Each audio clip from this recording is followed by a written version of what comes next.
Call this meeting to order. The first order of business, I'd like to go through the roll just to see who is here. When I read your name, please signify by saying aye. Leon Johnson.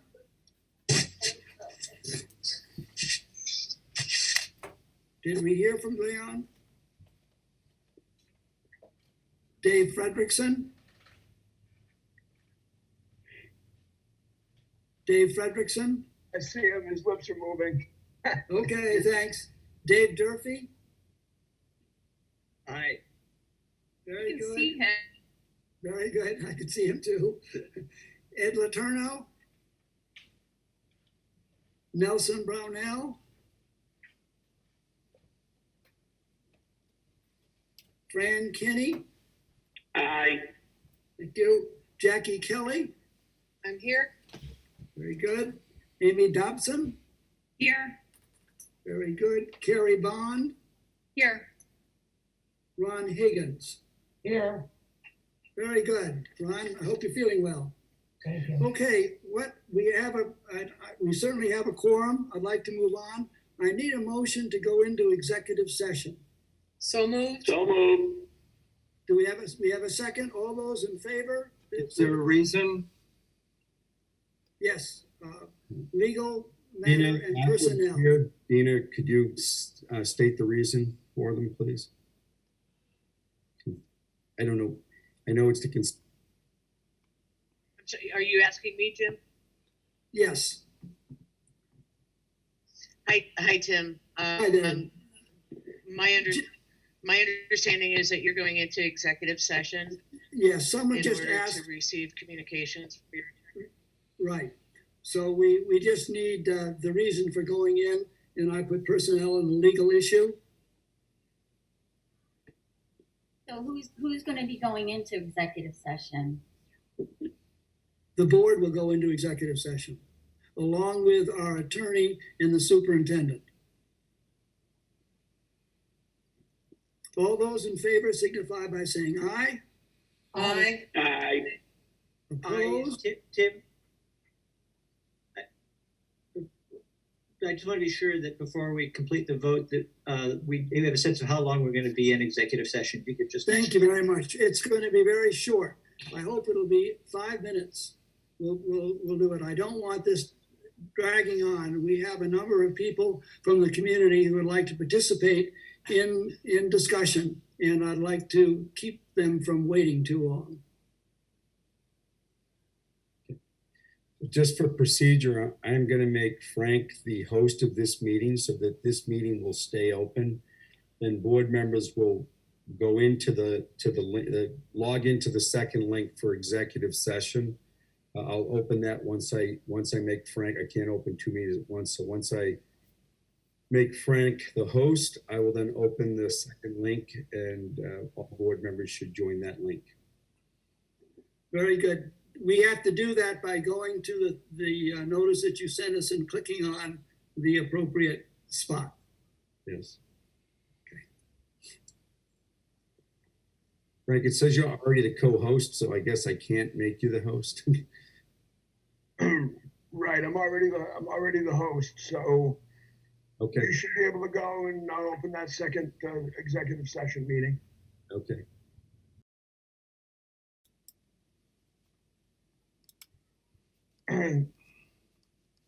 Mr. Culkeen, are you present? Yeah, I'm back. Right, thank you. Yeah, it's Leon, I'm back.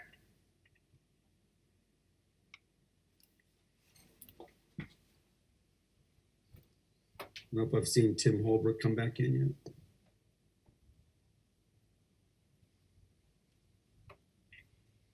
I don't see him yet. I made Laura co-host too, so she keep an eye on what's going on. Thank you. Tim is connecting.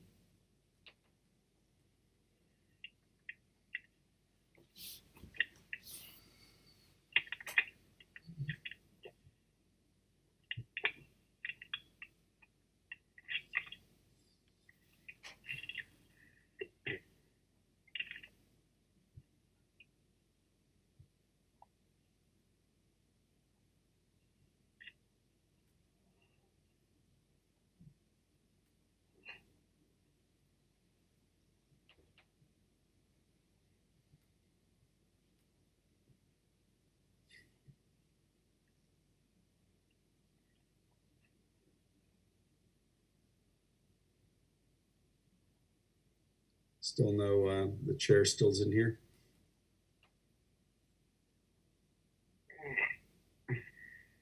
Not yet.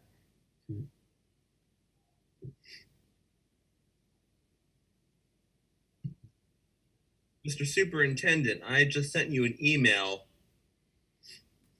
If you wouldn't mind replying at some point, I would appreciate that very much. I don't know who's speaking, but I will check my email. Asher Edelson. Thank you, sir. Hello? That sounds like Tim. Yeah. Hello? Okay, thank you. Great. I'm sorry to be so slow. All right, I'd like to call this meeting to order again. I'd like to just go through the roll to be sure we have those people that we think we have. Leon? I'm here. Good. Dave Frederickson?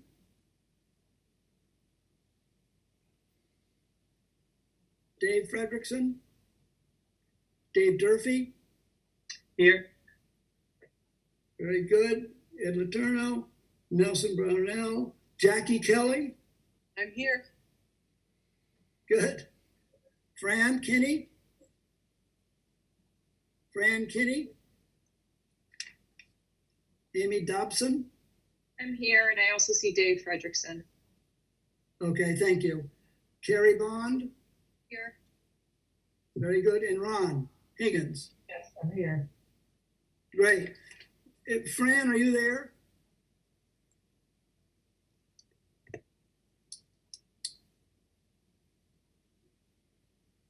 Fran? Can you hear me now? Yes, we can. Thank you. Okay. That's okay. Well, I'd like to open this meeting. And the first item on the agenda is our public comments. I'd like to make a short statement about that. We're interested in what the community has to bring to us.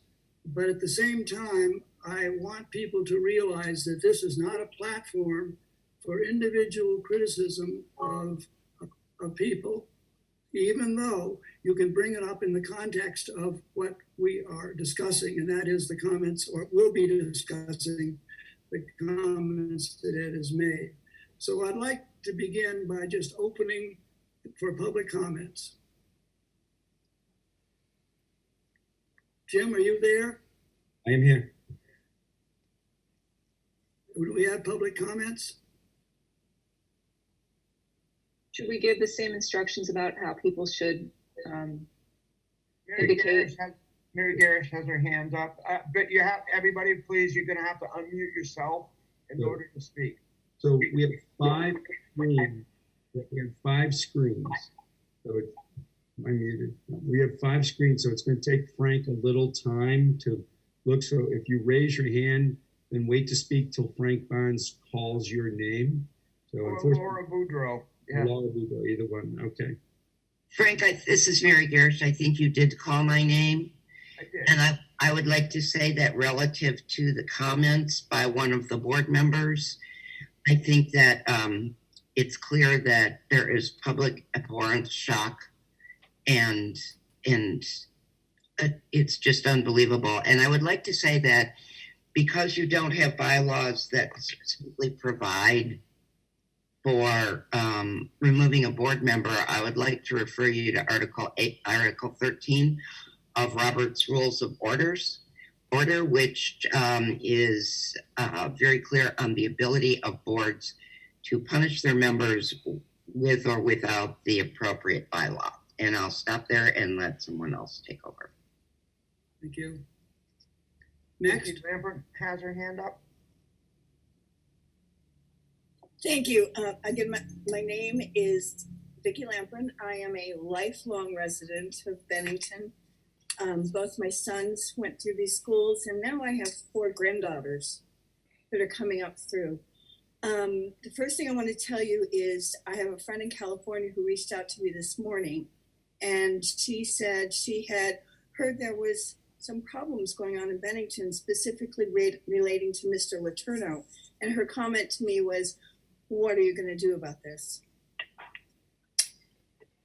The other thing I would like to have our attorney address that issue. Dina, are you there? Thank you, but I wasn't quite Yes. done. Oh, I'm sorry. Miss Okay. Lampron wasn't finished. Very good. Thank you.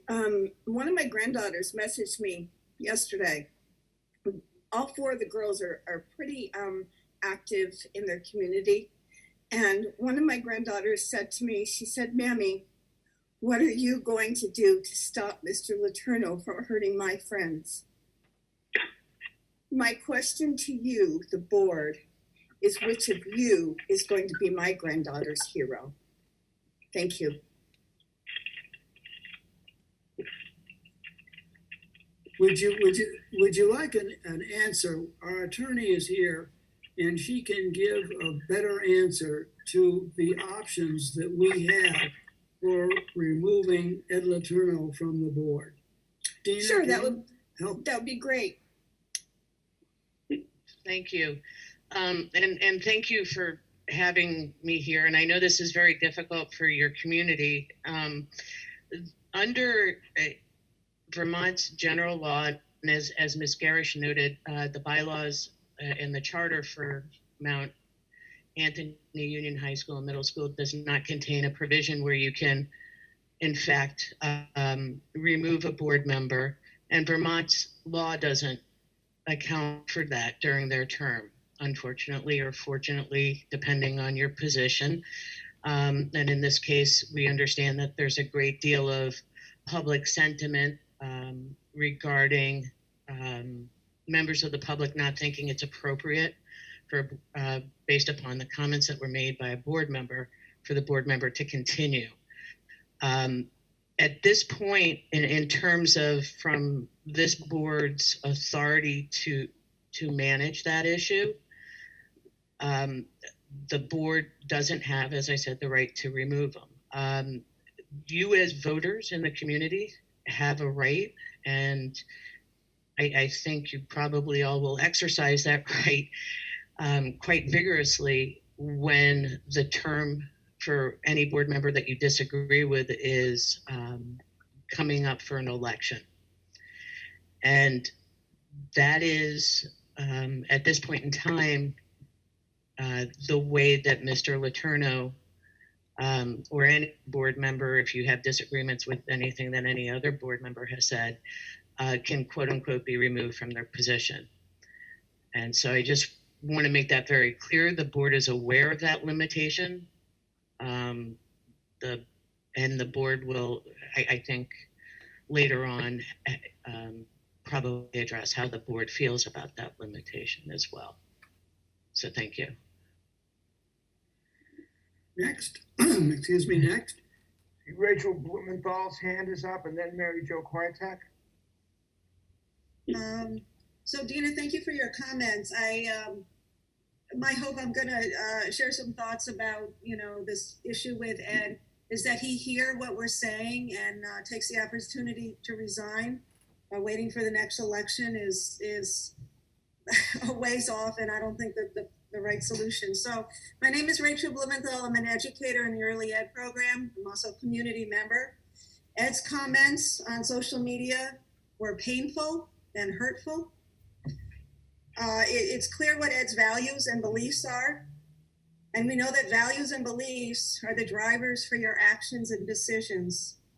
Clearly, his agenda is the opposite of the SVSU's vision and mission statements.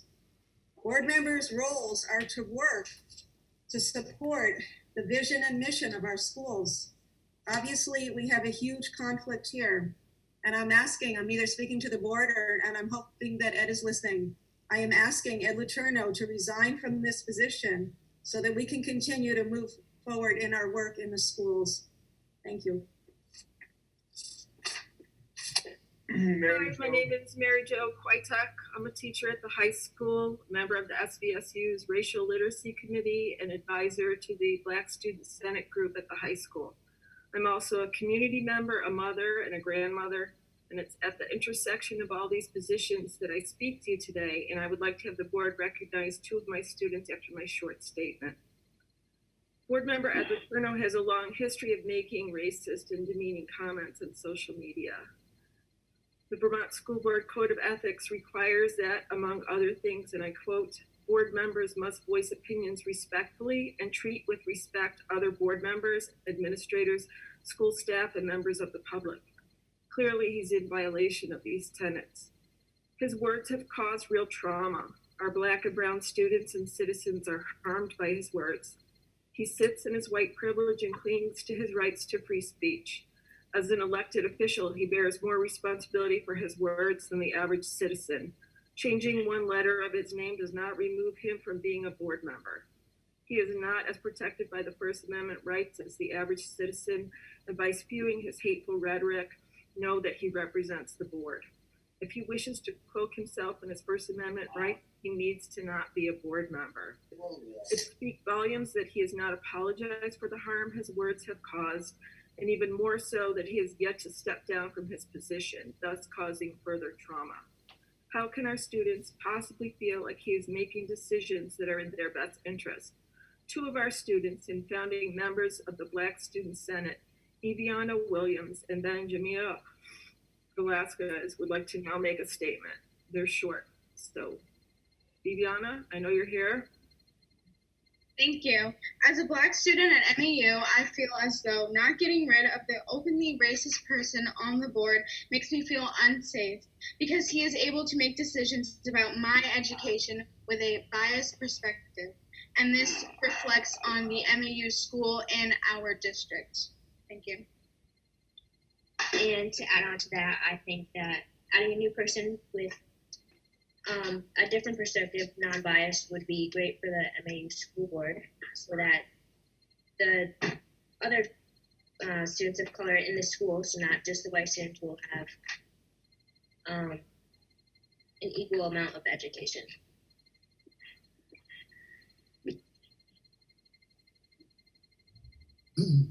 Ed? Sean Marie Oler has her hand up, and then Representative Jim Carroll. I was on the board many years ago when we ran into the same issue with the man who's now deceased, Joe Joseph. And the only recourse we had then was the board was able to censor him. That certainly doesn't remove him, and it doesn't, allow for the board to remove him, but it does send a message to the community to censor him. If I don't know, Dina, if that is allowed, but it is certainly a step the board could take short of asking him to resign.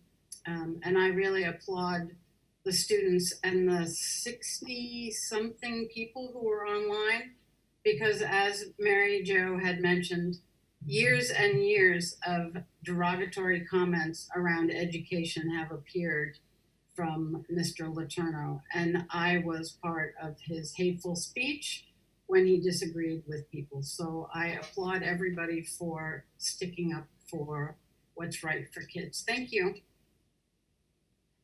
Next. Ed? Representative Carroll. Very good. You have to unmute yourself. Thank you, everybody.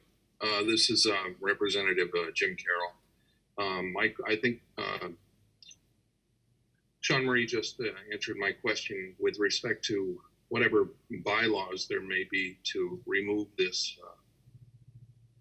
terrible influence from the board. So is there a plain up or down answer to that? There is no plan because we don't have a legal option to remove him from the board. Can we get Dina, please, to comment on Sean Marie's question about censure? Can't do it. No. Tim, do you? Yeah, Tim? Yes. Go ahead.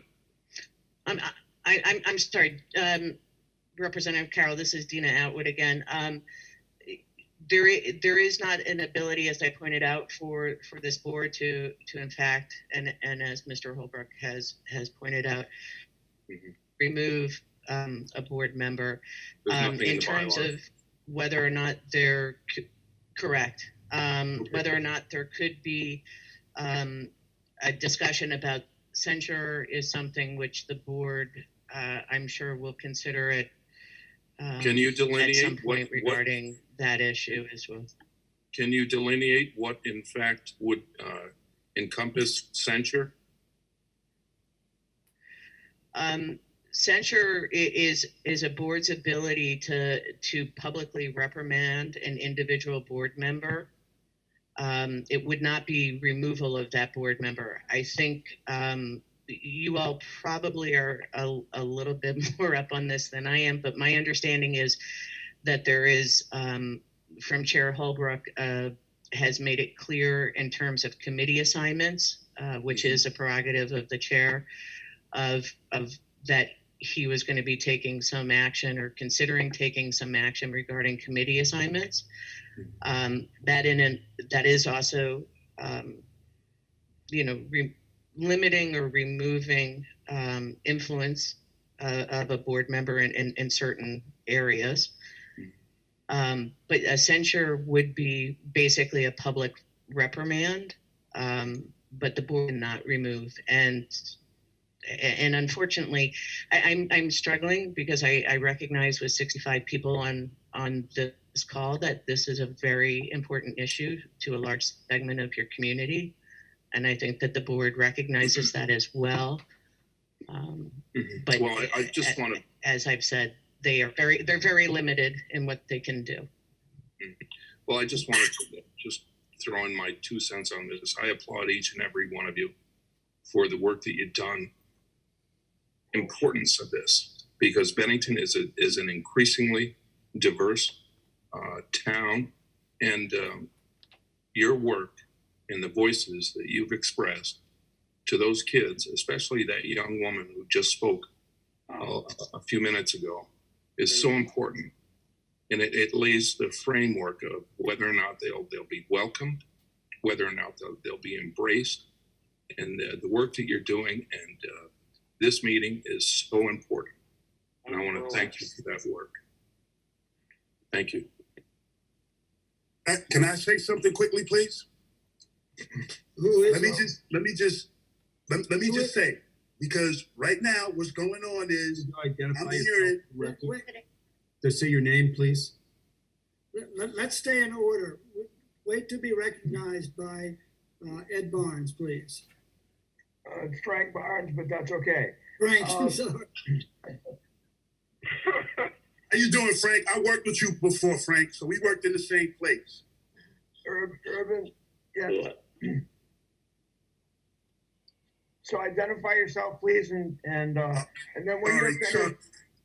Yeah, sorry. I'm sorry. Frank, how you doing? I apologize, people. My name is Sean Pratt. I'm an advocate here in Bennington. I'm hearing that how important this meeting is to have and how important it is for people to see what's going on. And what I'm seeing what's going on right now, you're telling me that you're going to keep Ed Letourneau. Bad move. Bad move, because he's been in this district saying these things for I don't know how long. Even when I ran against him and way before that. There's been people that have been fighting him and fighting about his comments and complaining about his comments way before this. And he's been putting those comments up. And you guys are complicit with it. He has to go. He cannot be in the situation. He cannot be in this, okay, and damage kids' lives. Not only will he damage poor white kids' lives, but he's definitely going to damage poor black kids' lives, okay, which you guys already know that he doesn't care about. So when is anybody going to get serious around here and start removing the people that needs to be removed? Ed Letourneau, and I said this a long time ago, needs to go. He needs to be removed, as a lot of other people in this town. But we'll get to them later, right? Right now, we're dealing with Ed Letourneau. Listen, stop with this pity pat stuff, man. He needs to go. All this about the laws and all this other stuff, You want to keep a racist on there? Then all of y'all, the rest of y'all are racist. And I fall back from that. Very good. Ed? Frank? Yes, Lynn Mazza has her hand up. Yeah, so getting to what Sean said about him damaging more people, if you can't demand his resignation, can you put him on some kind of administrative leave or do something so that he can't make any more decisions from a public standpoint? I mean, there must be some kind of legal workaround. I understand you guys have your hands tied according to the law, but we got to think outside the box here. I mean, he's damaging people's lives. You hear the students talking. There must be a workaround. Listen, you guys find workarounds when it comes to Black and brown people. You have for 400 years found workarounds to prosecute and eliminate Black and brown people, and whenever they have any type of power. This man has power over our children, and he has committed violence against our children. It's the same as if he had hit them with his fist. And if he had hit them with his fist on one of your kids, would you be okay with that? You would not. You would find a way to get rid of him. I don't want to hear about your bylaws. Slavery was a justified law at one point too, and so was segregation. You guys can find a way around it. You must look outside of your bylaws. You must create the bylaws if you need to. I don't care what you do. If you need to do it, you need to do it now. Weak leadership. Weak leadership. I'm going to overstep my rank here and mute everybody and ask you to please raise your hands. Everybody will have an opportunity to speak. And right now it's Jenkins' turn to speak. So if you'd unmute yourself and if please stay civil and keep. I understand the passion, believe me. But take your When I said uncivil, it was not. It was the truth. If it's hard for you to hear, I'm sorry. Take your. I didn't say uncivil, but that's not a. Cool. Just take your turn. Raise your hand. Thank you. I just want. Whoops. For the select board, there is an option, and it's a recall option. And if it sounds like the school board does not have that option, but it feels like one could put one in policy fairly quickly if that's what's needed to actually remove Ed. Waiting till 2022 is a very long time. And I do not want to wait that long to have another election. So I do think we should look at both what it means for Ed not to be showing up for these meetings. He didn't show up for the tech center meeting and didn't show up for this board meeting. That's not fulfilling his duty as a board member, and also just creating a recall provision if one does not currently exist. Thank you. Someone named Melissa, but I don't have a last name. Please state your name though for the record. Hi, my name is Melissa Miola. So my question is, I hear that it's not within the bylaws to do this. And then my question becomes, I guess, a legal one. How do we change the bylaws if we want to try to get him off the board and prevent anything like this happening in the future? I mean, I'd like to think this is the last time, but if it isn't, I want there to be something in place that we can remove a board member if necessary, and legally, how do we proceed to get that to happen? My understanding on it's not bylaws. It has to be in your charter, the charter that formed the district. I'll defer to our attorney because that's the first thing that we did was we looked to see if it was in our charter that founded the Mount Anthony Union District. Am I correct, Dina? Correct. It's your charter, which went into place in 1969, I think in the mid 1990s, late 1990s, there may have been a discussion to have try and do a charter change. Charters are also approved they're approved by all of the member towns. It's a vote of the public if there are going to be amendments to the charter. So no, it doesn't exist within your charter, and that is the first area where I looked. So then the first thing that has to happen is it has to go to a vote to amend the charter to be able to change the rules that currently exist. Is that correct? I believe so. Okay. Thank you. Representative Carroll has his hand up again. Thank you. Thank you to Mia and Melissa's point. When was the last time that a charter change with the SBSU was made? And is there an annual or biannual review? Jim, Dina Atwood just said that. I think she said it was attempted last in 1990 and it failed. But is there anything scheduled I within the believe bylaws? it was in 1998. Okay, is there anything within the bylaws that says that there is a periodic review, as with the Bennington Town Charter, it's every 10 years? No, there is not. There is not. Okay, well, if I may make a suggestion, start to work on that and include, hate speech, which Mr. Letourneau clearly engaged in. And when a board member doesn't engage in hate speech, that's automatic disqualification. Thank you.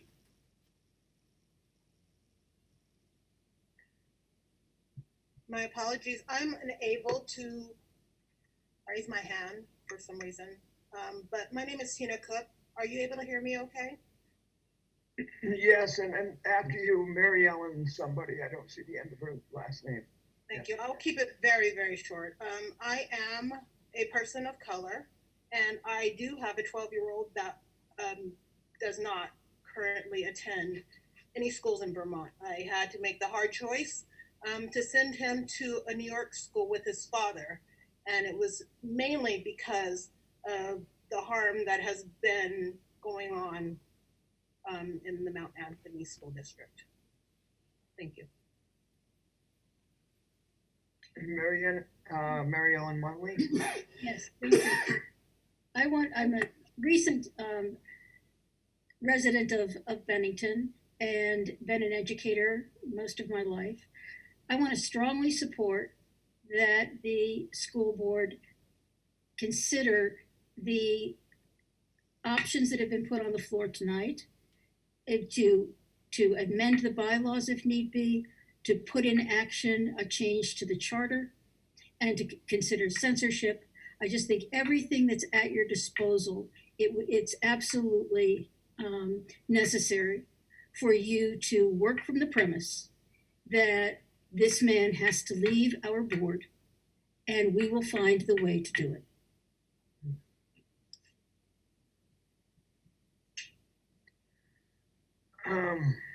If you have a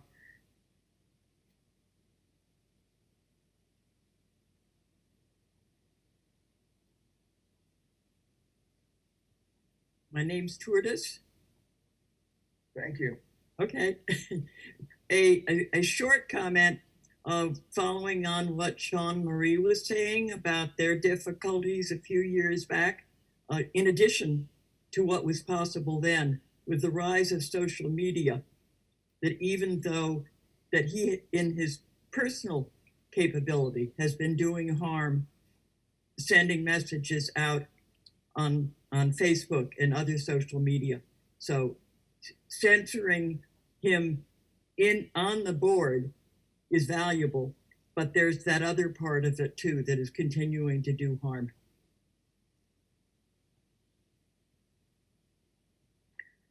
Thank you. Natalia Klein. I'm Natalia Klein. I'm a teacher in the early childhood program in SBSU, and I wrote a letter to the board. I won't read it now because it's lengthy, and thank you to the board for your supportive responses to some of you who responded.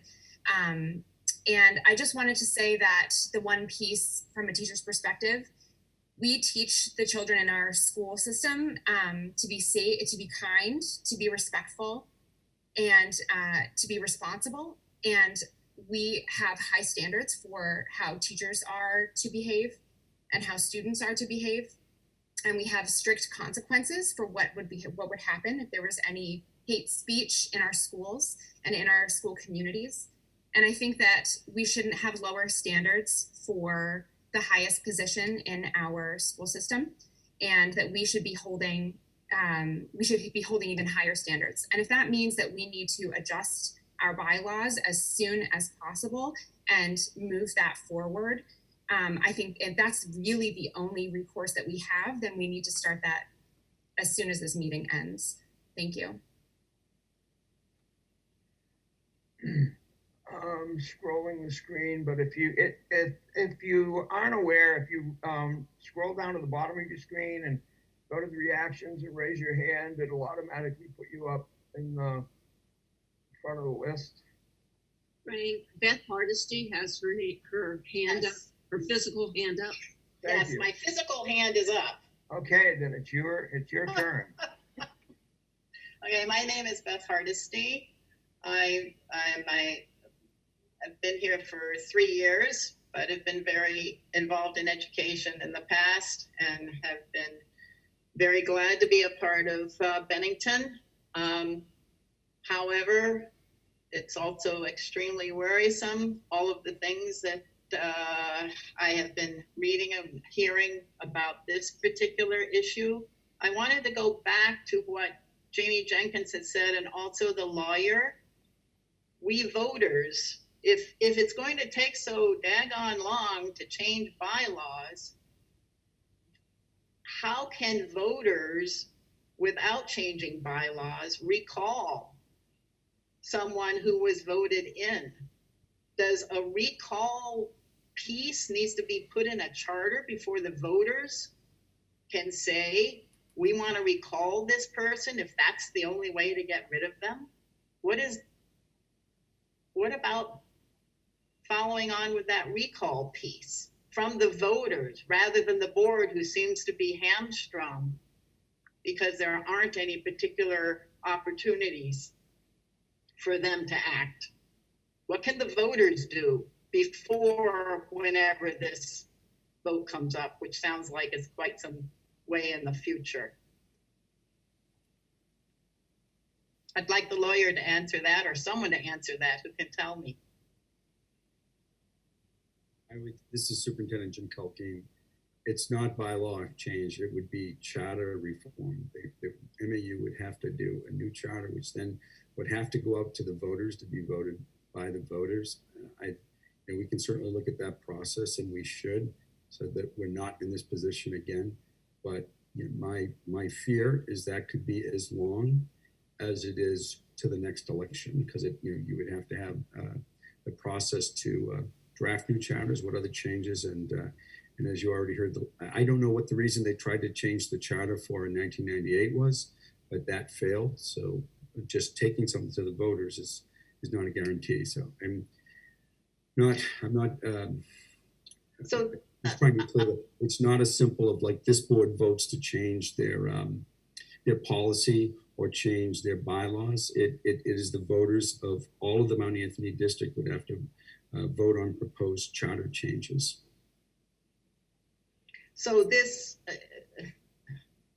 So even for voters who have voted, who would like to take this person out and have that put up to a vote, cannot do that until the school system changes its charter? Or if the legislature changes statute that allows removal of a board member. Oh, okay. So then we go back to Representative Carroll and have that done. Is that correct?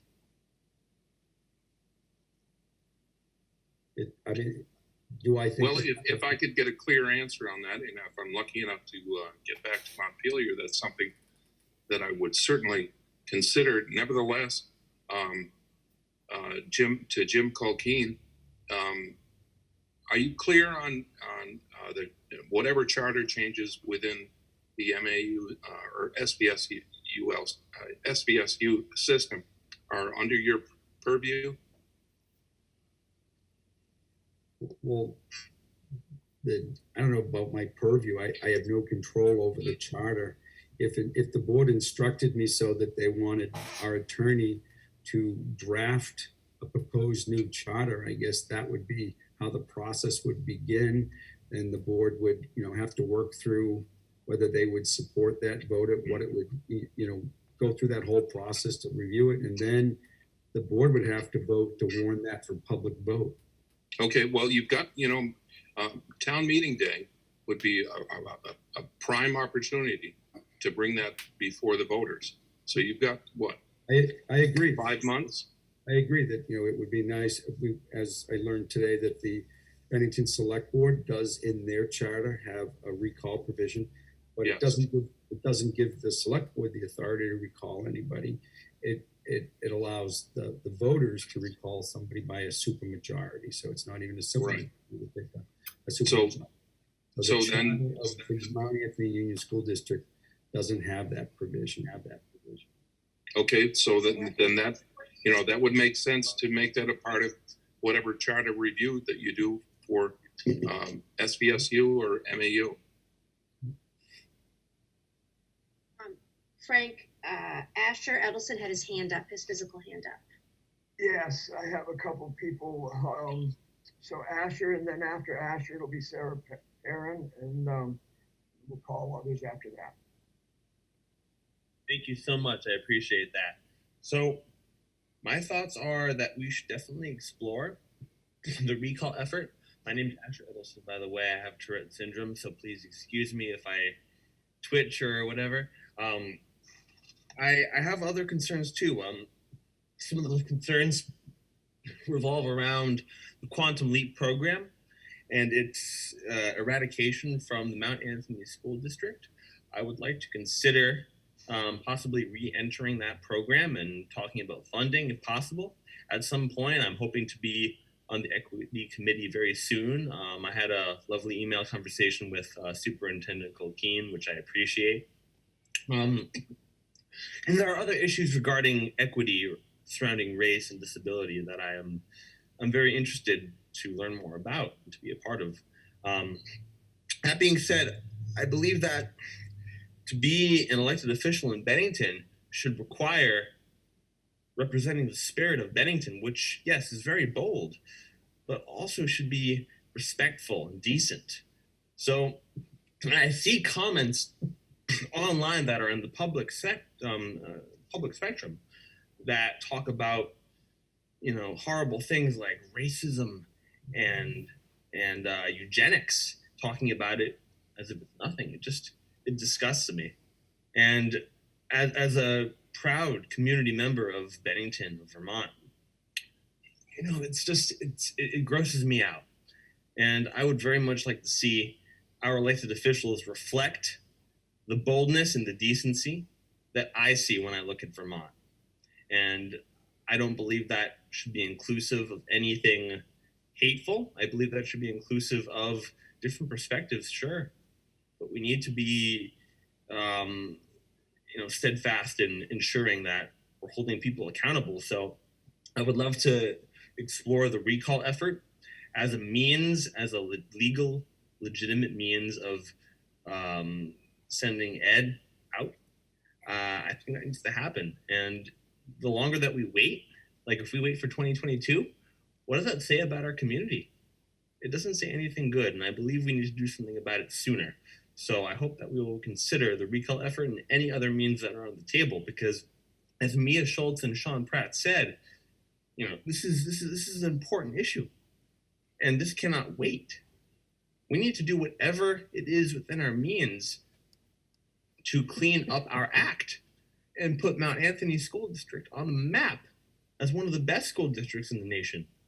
Put Bennington, Vermont on the map for one of the best areas to live, because we are getting more people, and we should welcome that. We should do everything we can to ensure that our school districts, among other public spectrums, are inclusive, are decent, and are following fact-based evidence in terms of how we address different issues. And I would just like us to be a little more conscious of that. So thank you. Thank you, Sarah Perrin, and then Laura Payne. Sure. Yes, hello?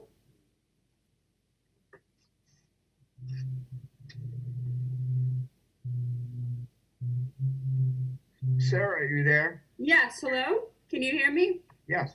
Okay. Yes, sorry. My video, I have low bandwidth right now, so thank you for getting my name right. I know that doesn't happen all the time with my last name. I'm proud to serve Bennington on the select board, and I echo Asher, this language is just gross. So as I'm understanding, the board's finding it difficult to remove Mr. Letourneau in the current charter, and I just, I'm wondering if it would be productive to set a letter of inquiry or something of that sort to the Agency of Education or the State Board of Education for his removal. I wonder if anybody could answer that.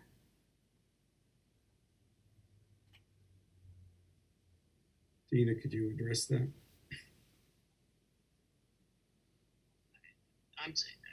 Send a letter regarding what, having the state board remove him? Is that what you're asking, Ms. Perrin?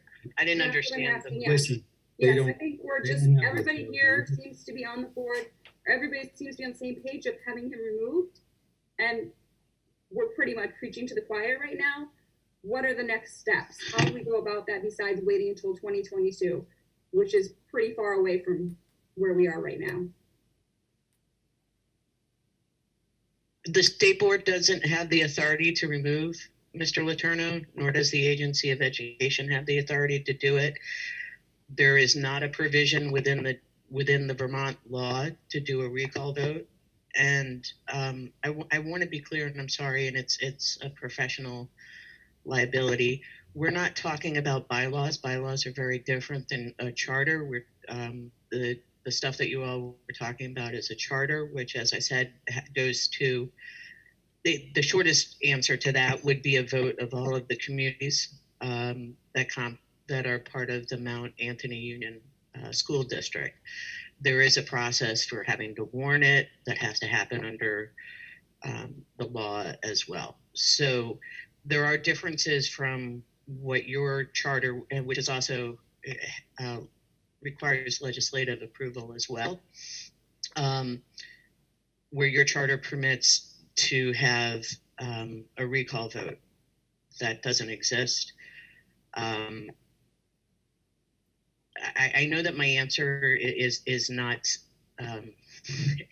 easing any of the frustration that the people who have taken time to stand up for equity and diversity and respect for all. But that is what the answer is. And so I don't know what else to say to you other than the fact that the AOE nor the state board has the authority to remove a local board member.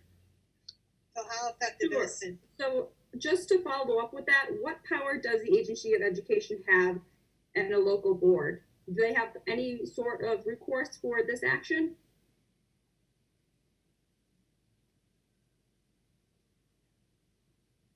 I don't believe that they do. No, they don't, no. Can we call for an indefinite censorship?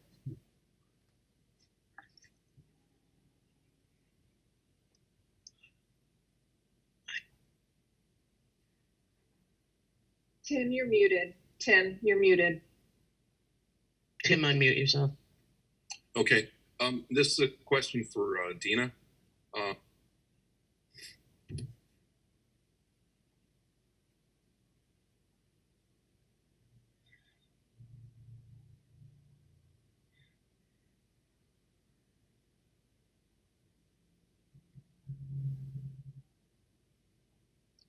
Who is speaking at this time? I think we're looking for, are we looking for Tim Holbrook or Jim? Holbrook. We're looking for an answer on censorship.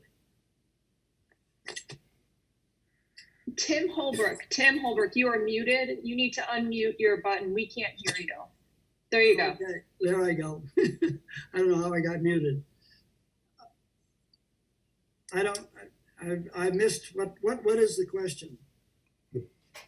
About censorship of a board member, a board voting to censor a member, I think. Was it, Sarah, was that your question? or I think it was broader than that. You wanted to know what options were available to the board to dismiss a member of that board. Is that right? You know, I think we covered that. I think the question Yes. is about the board taking a vote to censor. So I can say, Sarah, I think it was your question. I think when public comment is done, the board is going to contemplate some discussion and action. So I would recommend that we wait to see what the board does after public comment is finished. Okay, Laura Payne, and then Megan Winslow after. Hi, we're the Paynes. We live in Pownell. We've had children go through the Mount Anthony school system. And I mean, you've all heard the comments, how utterly horrible they are. And that's putting it mildly. To us, it's just unacceptable to hear that there's no recourse for removing Ed Letourneau from this place of power that he holds on the board. We expect more from our children and get more from our children. I would ask that the board, you know, take care of this as soon as possible. This cannot go on. This cannot happen again. I do have a question for Dina, and since the voters are the ones that put Ed Letourneau in this place of power, what if the voters present you with a petition of names to get the question on the ballot in March to remove him?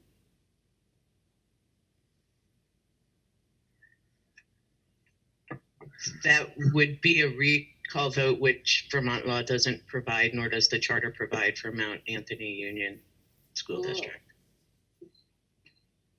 I have a question. This has been going on for several years. This is not new news. This is not new news to anybody sitting on that board.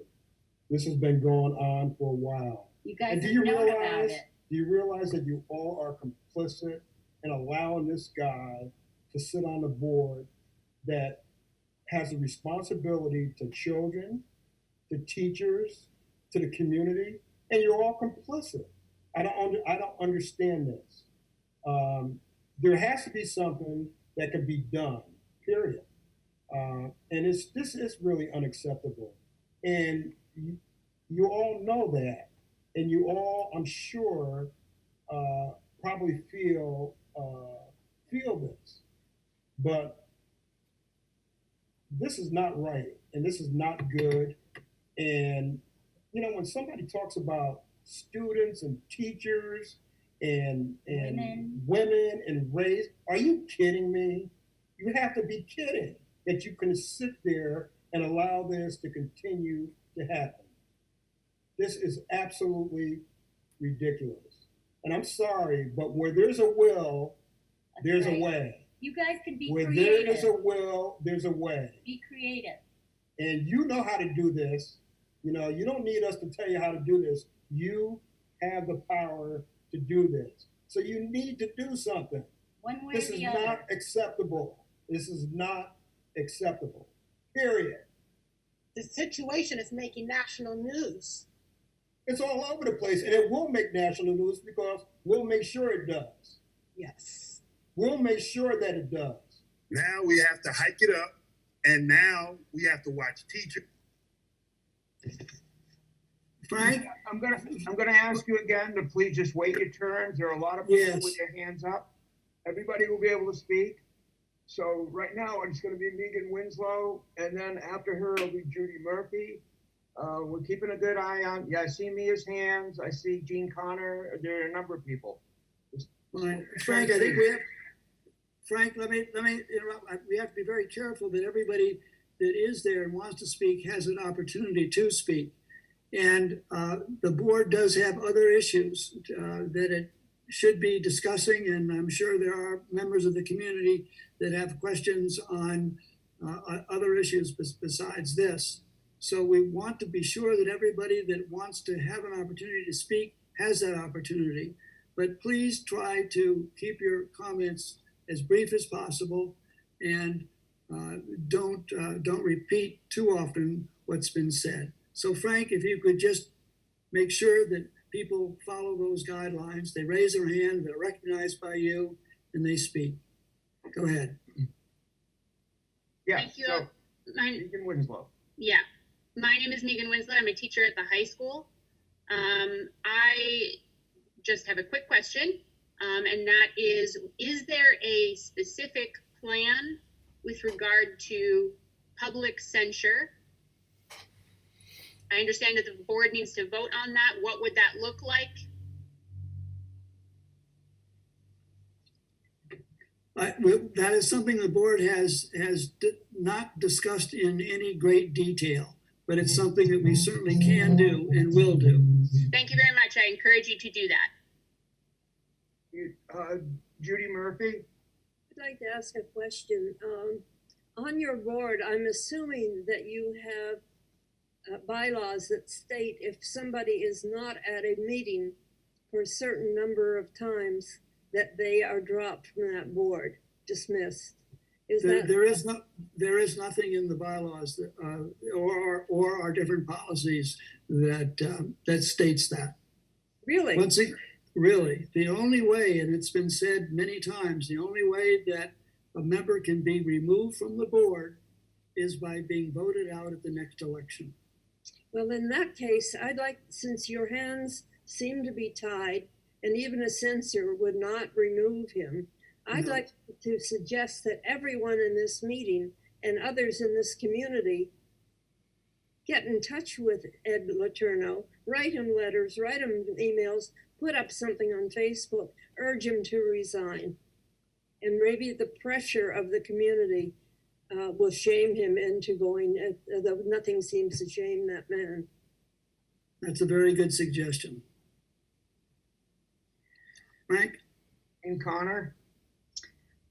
Judy, that is the perfect segue to what I was going to say. Thank you for that. I think everyone who's present and many, many more people who are not present all wish that this board member would just resign. Charter changes are great, bylaw changes are great, but they are going to take a very long time. Charter changes, I don't know if anyone realizes, they have to go to the legislature for a vote, in addition to being voted affirmatively by all of the towns. So it's a very, very long process, and it's not going to accomplish what we want to accomplish in a timely manner. So I agree with Judy. I think our best option right now is to just put unrelenting pressure on him to resign. I think charter changes and bylaw changes need to happen, don't get me wrong, but they're not going to solve this in a timely way. So I agree 100% with Judy, and I'm sure all of you. I am more than willing to write a letter. The MAU board needs to know that there are 65 people in front of you right now, and there are thousands more who are willing to help you any way that we can. And we also need to not lose sight of the fact that it's not just the MAU board, it's the CDC board as well. This person is doing double damage. So I just wanted to make, I am more than willing to help, and I know everyone else here is. So thank you for the segue again, Judy, and take care, everyone. I think it's Susan Plaisance. Susan? It says S, and I'm just guessing. It is me. Yes, it is Susan Plaisance. And I think that most of my questions have been answered to this point, but I have to say, this is an absolute disgrace on the town of Bennington and the wonderful school system that I put two kids through. Both are doing fantastic, and that's because of the teachers and the administration at the schools. But I guess what I'm hearing and why I came on here, I'm hearing that there is zero we can do. So I guess I'm gonna echo Jeannie's comments, and we just have to put a lot of pressure on Ed. Fortunately, I don't think he is going to succumb to the pressure, but that's all I have to say. Thank you. Jack Rossiter. Mia, you already spoke once, so please just be patient. If you have spoken once, give everybody a chance. I'll be brief. My question is on a very similar topic to what the previous couple of speakers brought up about pressure. I know there was initially an ask for Ed to resign from the board. What other actions have the board members taken to encourage him to leave the board? And I would very much like to hear from board members in light of all of the comments that have come in this public meeting, understanding how important this issue is and understanding that there is not currently a procedural remedy, it sounds like. So that is one project. What do the other board members, as this individual's colleagues, commit to do as individuals to put pressure on him to remove himself from the board? And I would also like to mention that most of the calls for civility and policing of tone have come after people of color have spoken in this meeting. And I would encourage those running it to reflect on that fact.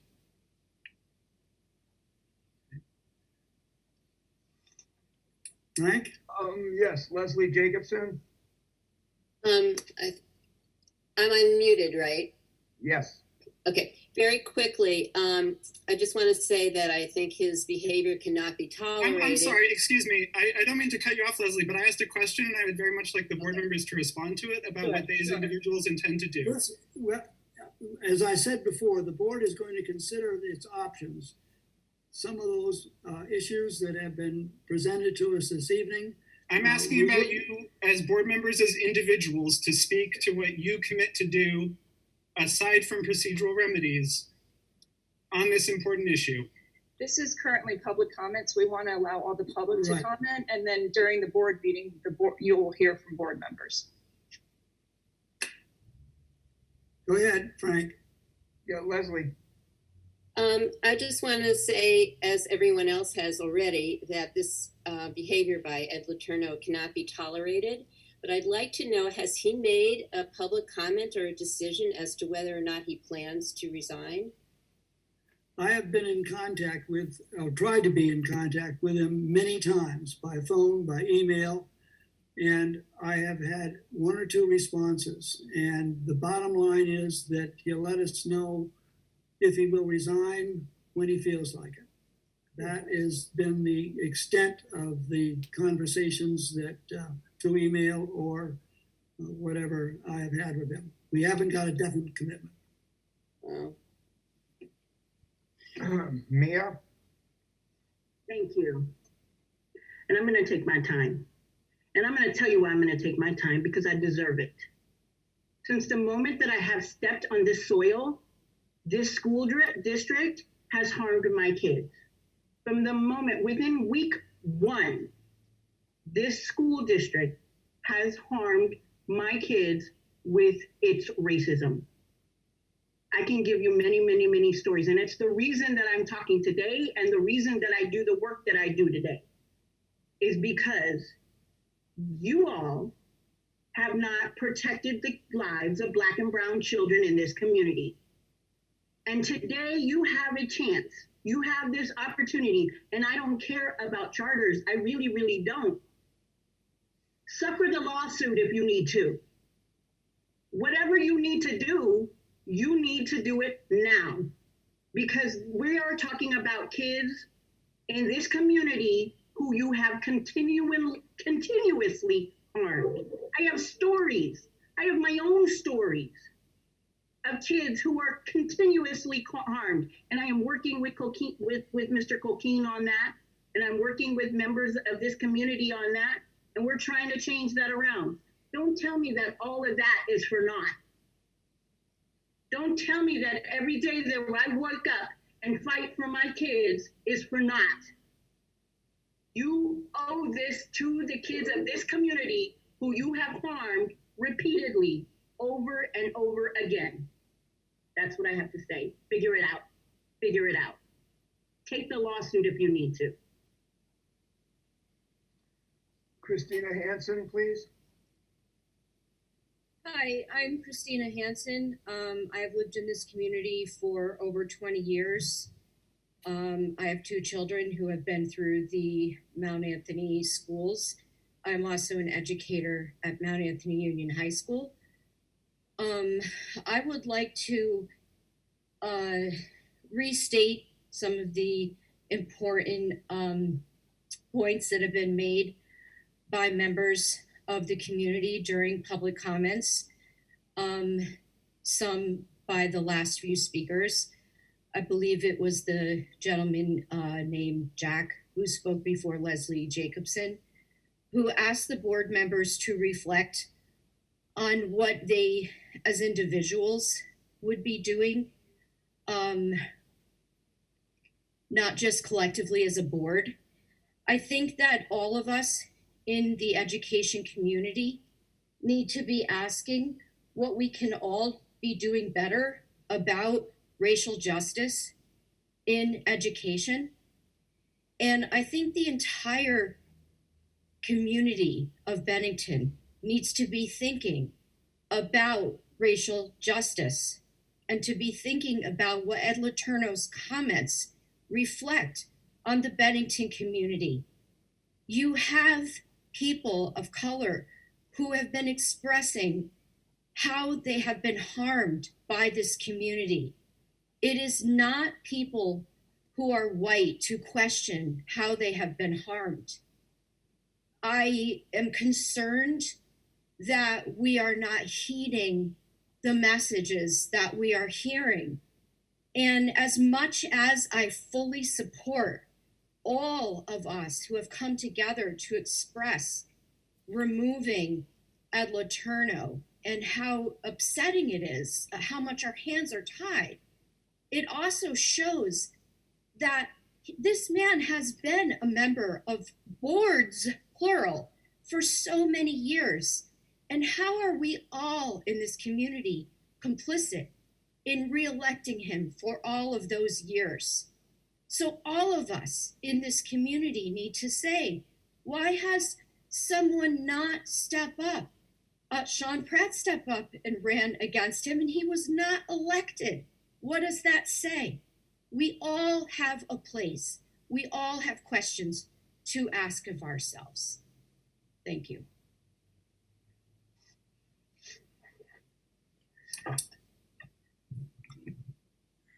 I'm not seeing any hands. Laura, I don't know if you are. I am not seeing any hands.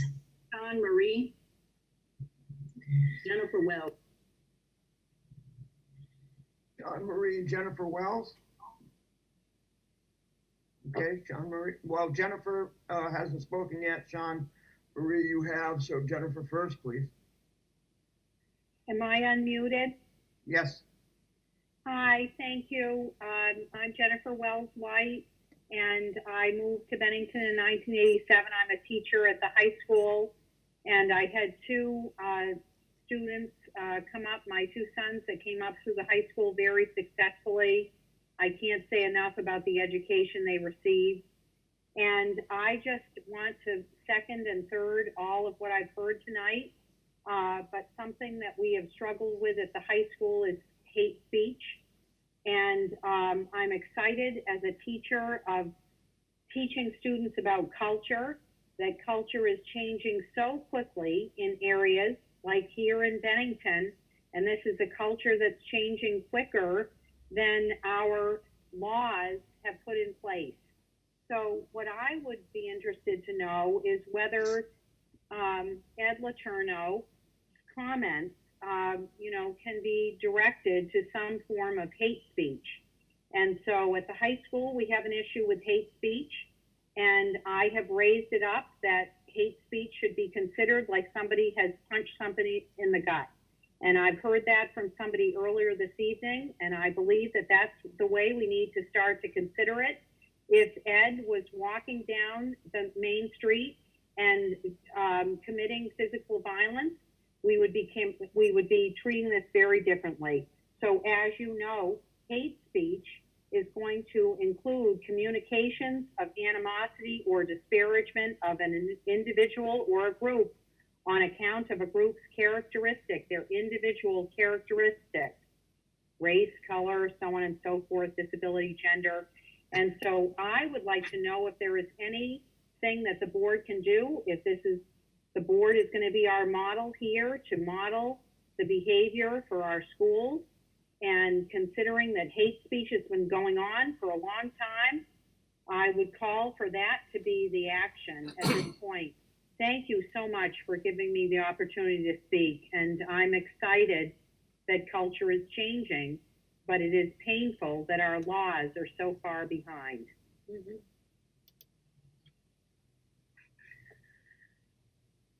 Yes, Sean Marie. Hey Frank, I did not actually have my hand up. I was using the clapping icon. So, but I will clap. So I won't take up any more time. Thank you. Mary Jane Sarvis, and then Sean Pratt again. Rachel Blumenthal. Okay. Mary Jane, and Sean, and Rachel.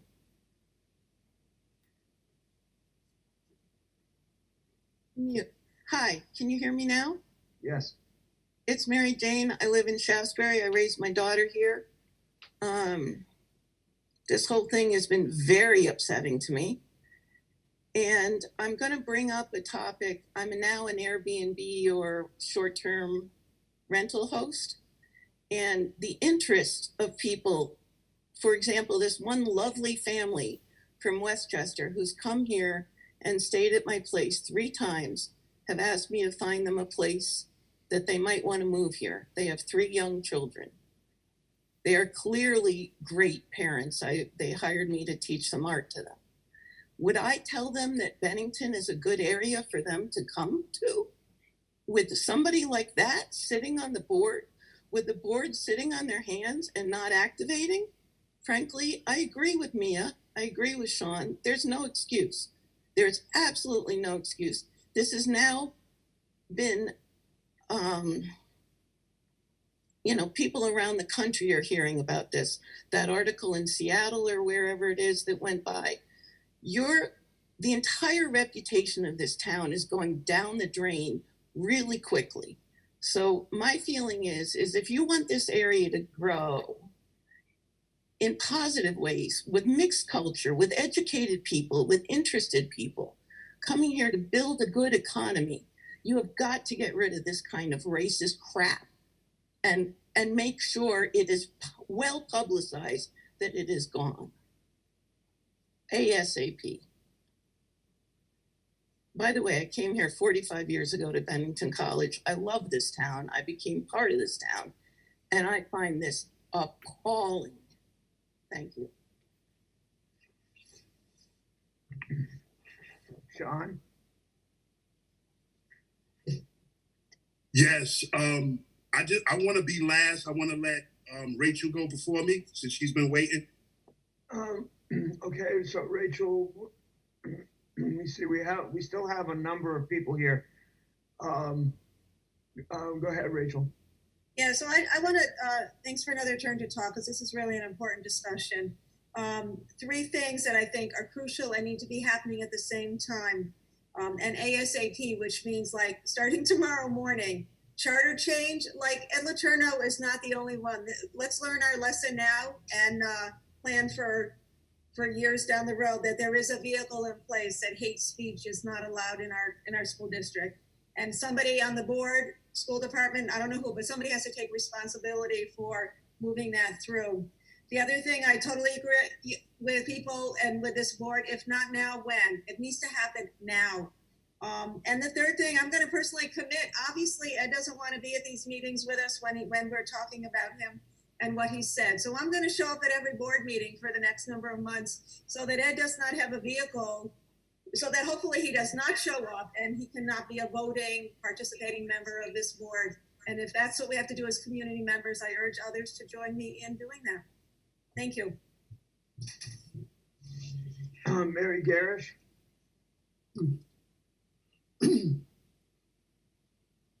Sean, did you want to go next or do you want to go last? Go ahead, Mary, you go. Okay. So I would just like to say that As I mentioned earlier, there is a provision in Robert's rules for removing officers, which gives you theoretically, Dina, a hook to hang your hat on if you go to court. And so I would suggest that this board use that hook, hang their hat on it, have the courage to say we are removing you according to Robert's rules.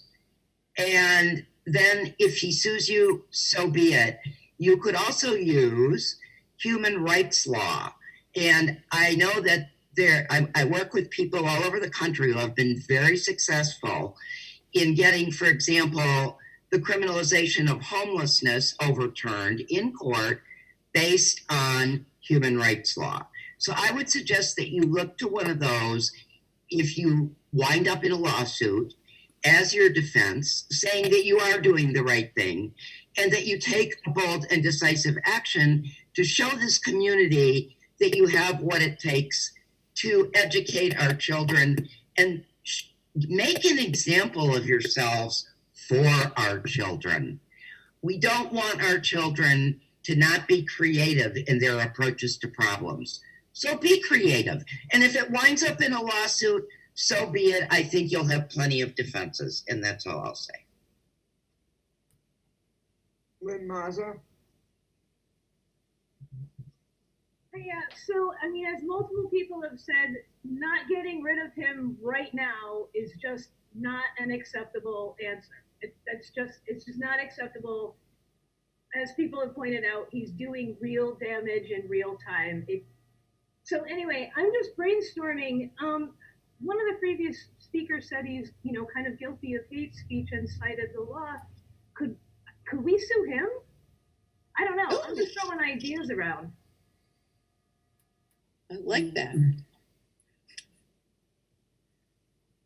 Mary Jane?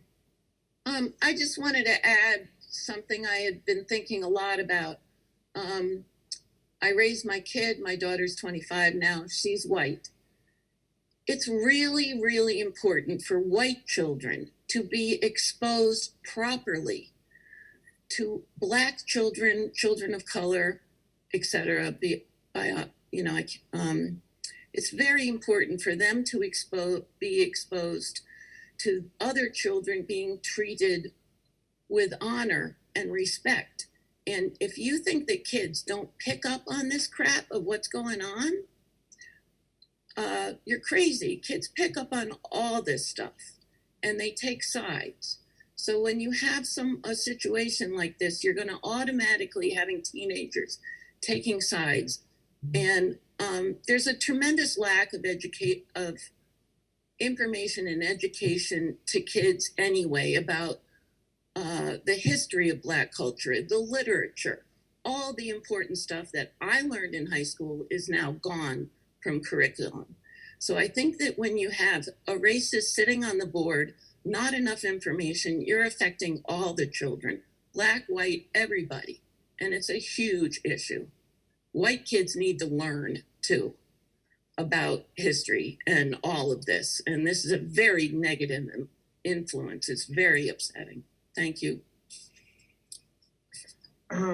Representative Carroll? Thank you.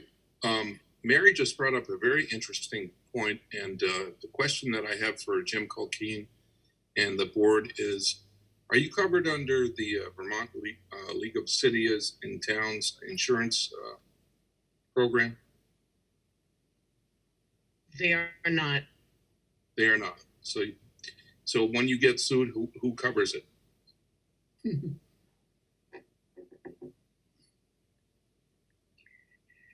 When the board gets I'm sued, not sure exactly who the carrier is, but it is not VLCT. VLCT. It's who, Jim? Pardon me? I don't know who the exact vendor is, but we do carry insurance. Okay, all right. So Right. here's It's not more. VLCT. Okay, fine. Here's more to Mary's point, and I absolutely embrace that idea. Think outside the box. Sue this guy and let him come back. Both the school board and Ed will be covered, but it will show bold action that his actions are not acceptable. And I think that's really good way to go. And it will send a direct message to the entire community and to little kids in this town. Tim Holbrook, can I ask you? Vulnerable to a lawsuit. Frank Barnes is asking, he's got young people who want to speak a second, third, fourth time. Yeah, I think we've got to move on. We've been at it now for a while, and I always run the risk of trying to curtail it before everybody's had a chance to speak. But we have more and more people who are speaking 2 and 3 times, and we've heard their message, and we appreciate their message.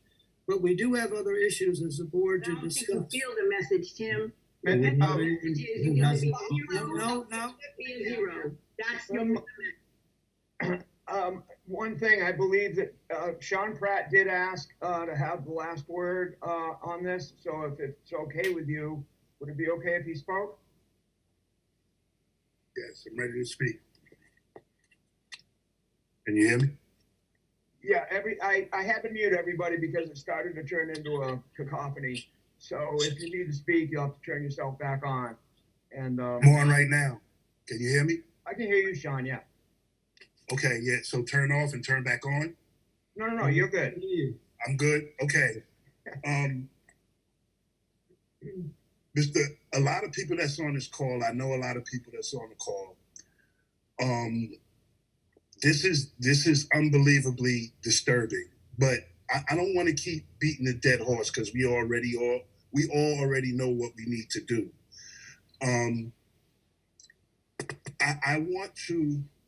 I want everybody to be able to speak, and this will be my last time speaking. And I apologize for earlier, but what we're seeing tonight, Ed Letourneau won't resign, which I already knew that, right? Because he thinks like a certain person that runs this country, because he's going off of what he's doing. Everyone's doing that now. So my thing is, like, what we're seeing is privilege. We're seeing white privilege. We're watching it. We're seeing it. We see that there's laws to make sure that he stays where he is, even though he has these views that are so racist and so derogatory and so mean and evil and disgusting, to where when I speak up, people are getting upset with me, okay? Or people that fight for my cause, right? And those people we've been with forever, right? Rachel Blumenthal, right? We've even worked with cocaine, right? And Mr. Payne, right? I'm currently working on something right now with Jeannie Jenkins with economics. So there are people trying. So I want to say that, right? But I want all these people, specifically these Black people, to speak up. And I don't like using the word Black, right? Because if you go to Africa, there's certain Africans don't even consider themselves Black because the word is so negative. You look up the word in the dictionary, it has negative it's all negative to even call yourself Black, right? And when you're talking about Black, you're not talking about outer space or the cosmos. You know, you talking about a social, political, and economic status that keeps you in a certain place. And this is what we have to fight day after day. So this is all I just want to say. We definitely got to get him out. You guys have it loud and clear. So thank you.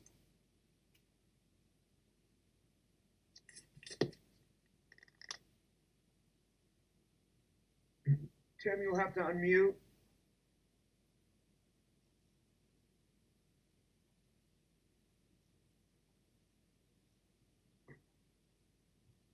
Am I back on? You are. Okay. I don't know why it keeps on doing that. Are there any individuals who would like to make a public comment on issues other than Ed Letourneau's comments? If not, we will then move on. The first thing is the chair's report. I'd just like to make a personal comment here, is that I feel Ed's comments show a complete misunderstanding of the world that we live in and are detrimental to the mission of the board. I do not have the authority to remove Ed from the board. I have asked him to resign and he has not responded. I have removed him from all the committees that he serves on. I am hopeful to be able to work with Ed to get him to resign. I have done everything that I possibly can think of to influence him so that he will resign and will be helpful in bringing this community together by his resignation. Also, I have asked Dave Durfee to propose a motion to the board that expresses the board's feelings about these issues. Dave? Okay, so what Tim's referring to is a statement that the administration put out well in advance of anything that we've been discussing tonight. And it actually dates back to early June, and what I believe was a response to the George Floyd killing. So the administration put out a statement on its own, independent of anything that the board, without involving the board. And tonight, I would like to suggest that as a start, the board endorse this statement. I'm going to read it. It's fairly brief. It's 2 paragraphs. Here's what it has to say. Silence is the voice of the oppressor. Our current times press us to make clear our values and join forces with those who stand against discrimination. As a school system, we are a small representation of our larger society. If they are not acknowledged, injustices that exist outside our school communities live and are reborn within our walls. As a collective leadership team, SVSU will not accept the perpetuation of the status quo, and we will seek to grow in our understanding and confrontation of passive and active racism, sexism, classism, heteronormativism, ableism, and any other bias holding one group in a higher power than another. We will stand with community action groups working to end discriminatory systems of power, and we promise to continue our personal and community journey towards a more just world, especially when it becomes difficult to do so. In our experience, we have come to understand children are fully able to participate in conversations about equality, equity, and social justice. In fact, they are eager to do so. We encourage you to have conversations about these deeply rooted issues in American history, to ask open questions, and to listen to your children's thoughts and feelings. We look forward to connecting both within our individual school communities and our larger SVSU community for education and activism. That is the statement, and I would like to move that the board adopt to a position supporting that statement. Do we have a second to that? Second that. Second that? All in favor? Frank, can you just tell me, are all board members now unmuted? They would have to unmute themselves, and the ones I'm seeing so far have. Richard, do you know who seconded that? Did you get the name? Ron Higgins. Ron Higgins, right? Thank you. Although, I'll tell you what, just to be very sure that we get a bit, I'm just going to read down the list of people that are attending this meeting, and you can let us know if you approve the statement that Dave has just read. We'll start off with Leon. Leon? Dave Fredrickson? I approve. Dave Durfee?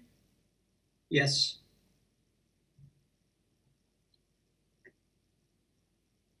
Jackie Kelly? Yes. Fran Kinney? Fran Kinney? Amy Dobson? Yes. Carrie Bond? I approve that statement. Ron Higgins? I approve, yes. Thank you. Did you hear me? I didn't realize I was muted. This is Leon. I second the motion, and I'm on the road in the car, so I'm trying to get through to everybody. Fine, thank you, Leon. That's very good. So the only person that we haven't heard from is Fran Kinney. Frank, can you Muted too. But he's on the phone too, I believe. Can you hear me now, Tim? There yes, he you is. can. There you go. You approve. Yes. Statement. Very good. Then it's Yes. unanimous. Then it is unanimous. Very good. One other comment that I'd like to make. Obviously, the comments that were made this evening have been impressive and certainly have sponsored a need for action and a need for board's review of the situation that we find ourselves in.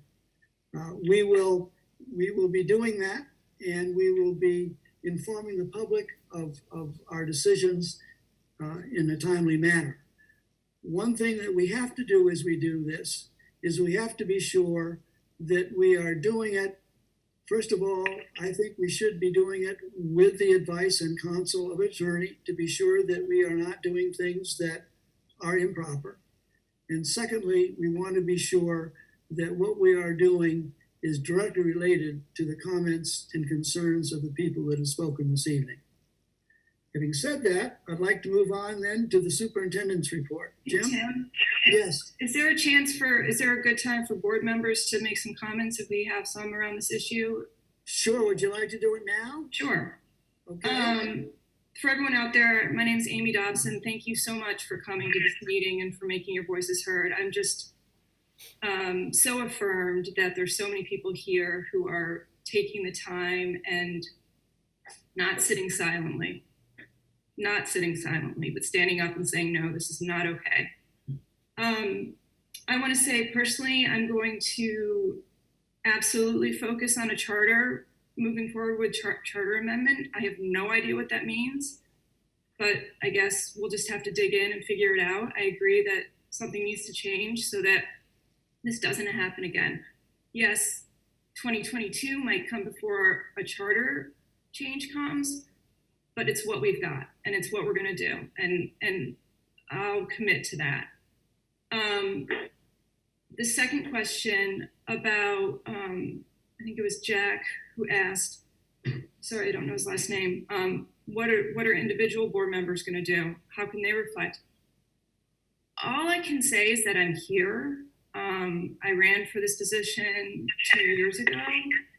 I'm involved in my community. I'm showing up every day. I'm trying to be a good steward of this community. I believe in this community. I'm a person of color too. My children are. And here we are. And I'm doing, I think, I just don't want the whole board painted by the same brush as one of its members. I think that's really important that people have the awareness to nuance. And there's a lot of gray in this world. And I think it's important that that's acknowledged and that we see what each of us is doing daily. And I know each of us on the daily are getting up and standing up for what we can in our own ways. And some days are better than others. And some issues come up that really test us. But all we can do as a community is up and to have a voice and to take a stand. And that's what you all are doing today. I'm going to continue to do so. And I just want to say thank you to everyone for doing that. And I believe in this community. I think we can do better. The voters of Bennington elected Mr. Letourneau, and the voters of Bennington have to stand up and make a different decision if that's what we want. So thank you. Are there any other board members who'd like to make a comment? Can you hear me? Yes, we can, Leon. Okay. What I wanted to just make sure we know that this is a board and that one individual is not responsible for the board's action, and we vote to make sure when it comes to school issues that those things are unanimously accepted by all of the board members when we have a board meeting.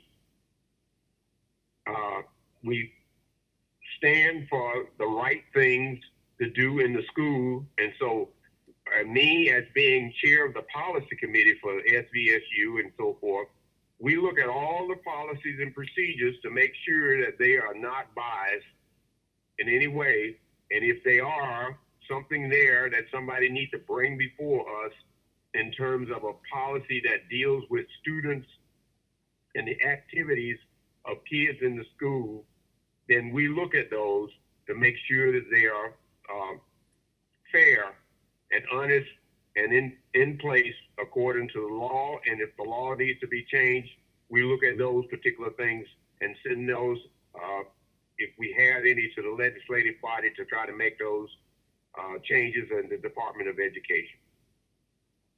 That's all. Thank you, Leon. Anybody else? If not, we'll move on to the superintendent's report. Tim, I Yeah. would like to say something. I just want to speak as an individual board member and just reassure people who are here that I stand with you. I know people are frustrated, and I think This is Carrie Bonds. This is Carrie Bond, sorry. I just want to say that I can't speak for everyone, but I, as a board member, have been very frustrated with this issue, and that I am committed to doing what we need to do to resolve it. And I think it's been frustrating along the way to realize that there are not as quick or easy avenues for Ed to be removed. I initially thought he would step down and expected that to happen. I looked back at the oath of office that we signed when we became board members and found this piece, which says, "I will therein do equal right and justice to all persons to the best of my judgment and ability." And personally, I feel that he's broken that, but it doesn't seem like there is a legal way to remove him immediately. So I just want to publicly state that I will do what I can to continue to pressure with you on this issue. And I thank everyone for being here. Thank you, Carrie. I have one thing to say. I want to respond. I want to respond. Wait. Hold up. Just 1 minute. We are in, I'm speaking to board members now. If you want to, we'll give you an opportunity later, but I want to be sure that all board members have an opportunity to speak. Are there any other board members that would like to comment on what's going on this evening? Tim? Yeah. I know I've already spoken, but if I might, again, yeah. I wanted to say thank you to everyone who showed up tonight and tried to provide some reassurance for those who suggested courses of action that, frankly, I hadn't considered and hadn't heard anyone else bring up, that I think we should be sure that we're not sending a message saying, no, that's completely out of the question. So I want to just put that out there. I also just want to put out there, and I don't know that Ed Letourneau is listening tonight or will hear this, but if he is, he's heard the people speak, and it strikes me that he ran for his position on this board to better serve the community. And my sense is that his continuing presence on the board does not serve the community. And I would ask that perhaps he take a good look at that. Thank you. Thank you. All right, public comments are over. We will have an opportunity at the time the principals give their talk, if people want to address questions concerning the high school or the middle school. But Jim, you're on now. Jim, are you there? I'm here. I was just unmuting. I'll begin by saying I want to thank everyone for their comments tonight. For over 2 years, I have worked to get an equity coordinator position into the SU. We're close. And I so wish that we had this position now to advise us all.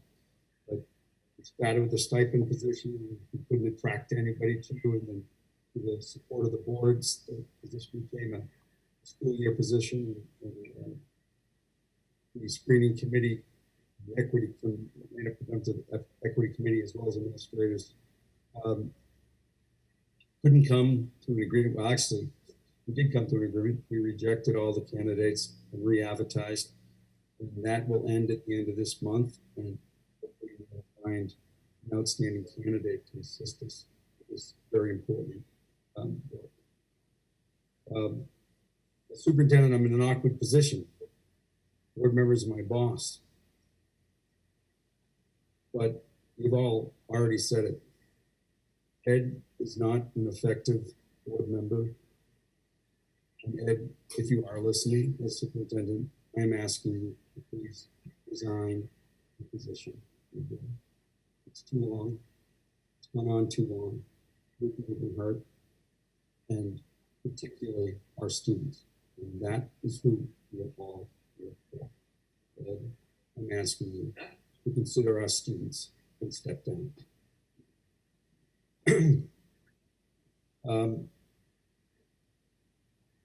The issues on the buildings now, I'll send you that first. This is a little bit of late breaking news, but I did want the board to know that we did receive the intent of Dave Barrio, who was hired in 1979.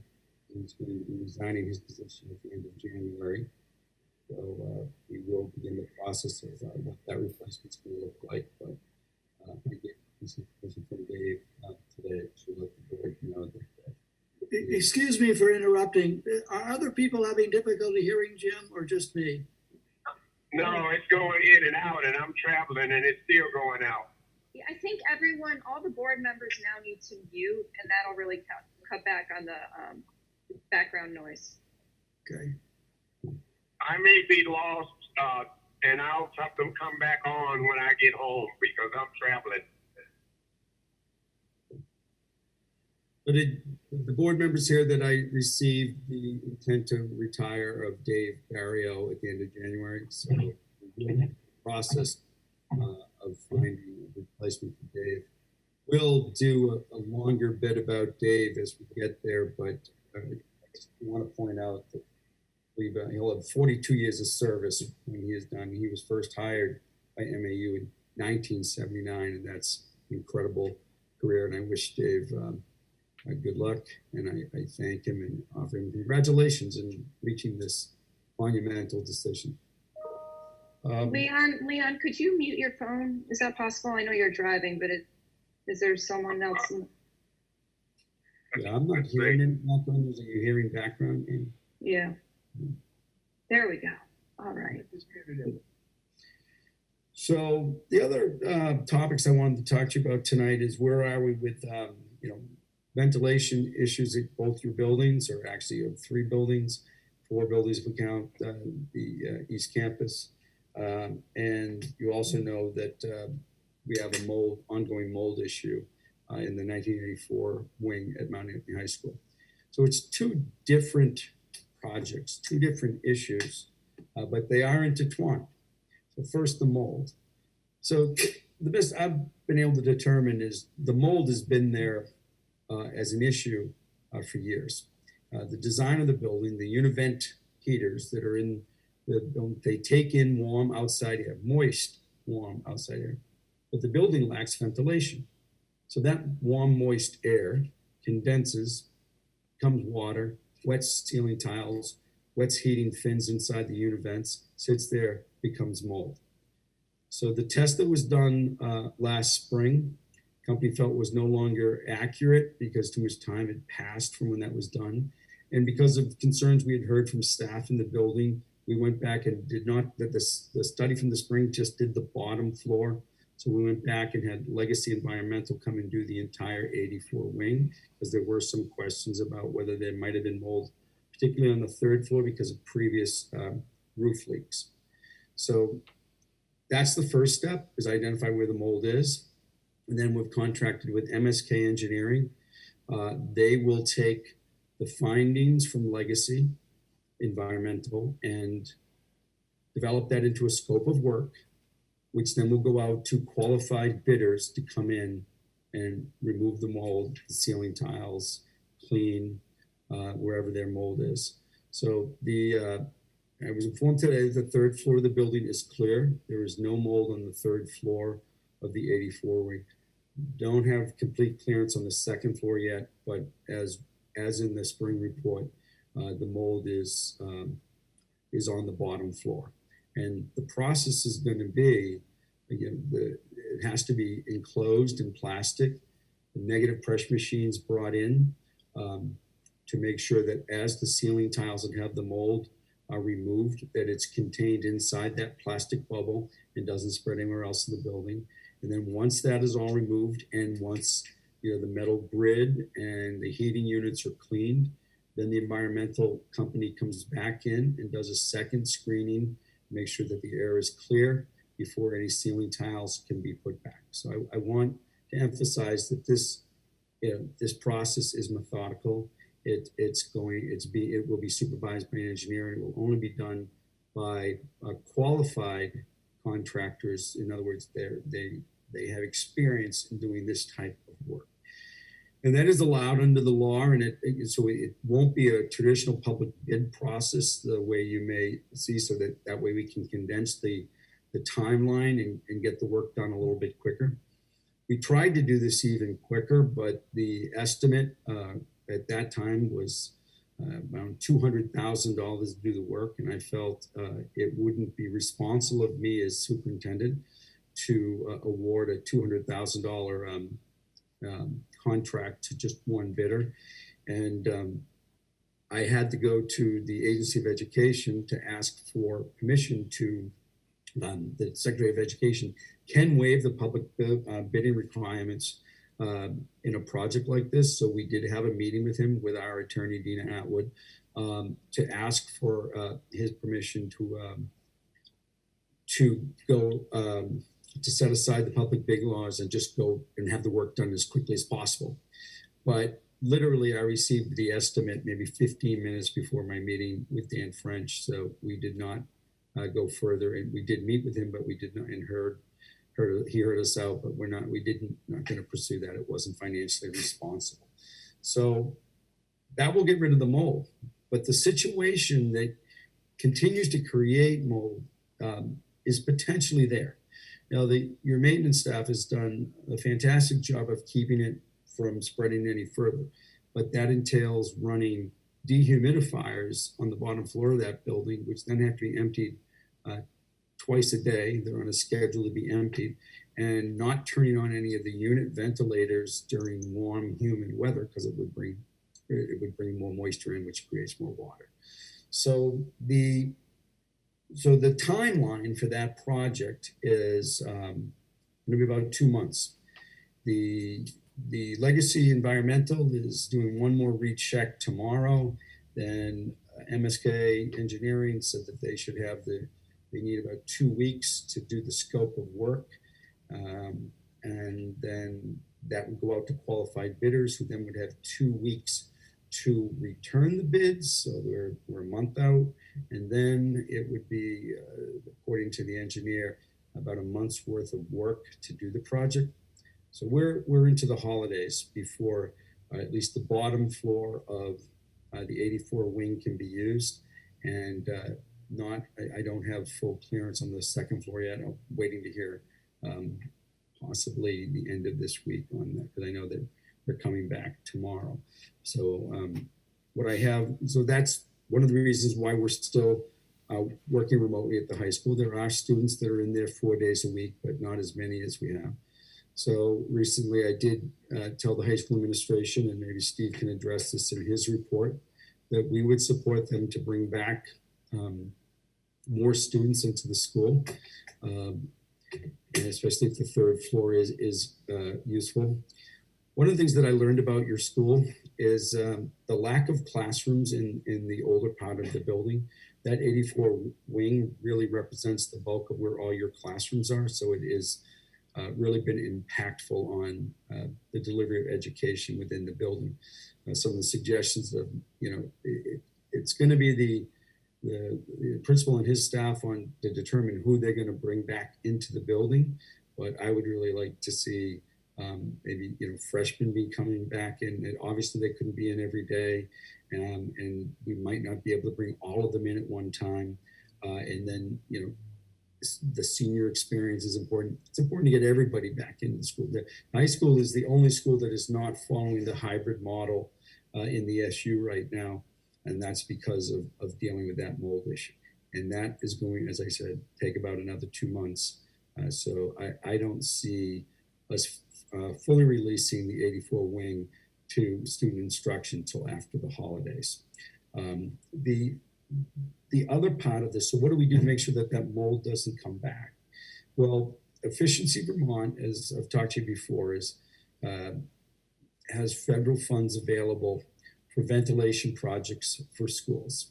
And they have funded so far now in Shaftesbury, Pownell, Congress Street, which is your building, that they've funded ventilation projects for that we're in a rush to make sure that we get them done because they're federal funds. They have to be expended by December 30th. So we're working with contracts to do everything we can to get those projects done. The first engineering study at the high school, as I told you at a previous meeting, was rejected by Efficiency Vermont, which brought us back to the drawing board. And Efficiency Vermont said, they wanted us to deal with local heating and ventilating contractors to tour the building and basically suggest the term bucket ready projects that could be done quickly while the money is still available. That was also rejected by Efficiency Vermont. And what was approved was for them to have, they paid for an engineering study, a little under $20,000. I'm told that engineering study was finished today, should have results maybe by the end of next week, 2 weeks at the latest. And then we would submit that to Efficiency Vermont, who has earmarked money for these projects at the high school that could add to improve the ventilation. There is ventilation at the high school. How well any of it works, that's what this latest engineering study will tell us. The challenge, again, is going to be December 30th. I can't imagine that the high school will be able to complete the work. But our hope would be that maybe some of the equipment that's identified by the engineering study can be purchased in time that we can use matching funds from Efficiency Vermont to improve the ventilation in the building. In the meantime, we did buy portable air filtration units, and I believe the high school got 54 of those. They cost about $270 a piece. And the director of facilities made the determination of where those would go and what schedule they would need for the filter replacement. And Efficiency Vermont deems those adequate for meeting the ventilations in areas that cannot be ventilated, such as opening a window or with mechanical means. The middle school is going to have its filters changed, and Efficiency Vermont's going to help us with funding for that. But their as a building, their ventilation system is in far superior shape than what we have at the high school. So it's going to be a challenge. It's going to continue to impact how many students we can have at the high school at any one time. But I know the administration is working on how we can bring back, particularly we have students at the high school now where remote learning is a challenge. And I hope that the administration will continue to bring even more in as the state has moved to phase 3. Unfortunately, though, for the high school, the challenges of physical distance remain the same. The state changed the physical distance requirements from elementary to 3 to 6 feet. It has maintained 6 feet for the high school. It hasn't done it 3 to 6. And the challenge is also transportation of how many students we can fit on a bus to get everybody to the school. So the good news is we're attacking the mold problem. Bad news, it's going to be another 2 months before it's eradicated. And without a long-term ventilation improvement, particularly in that 84 building, there is always the potential that it'll return. Any questions for me?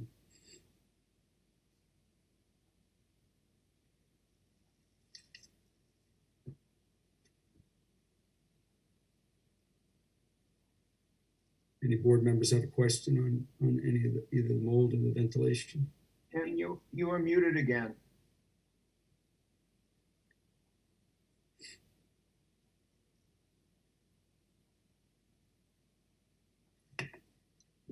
Good.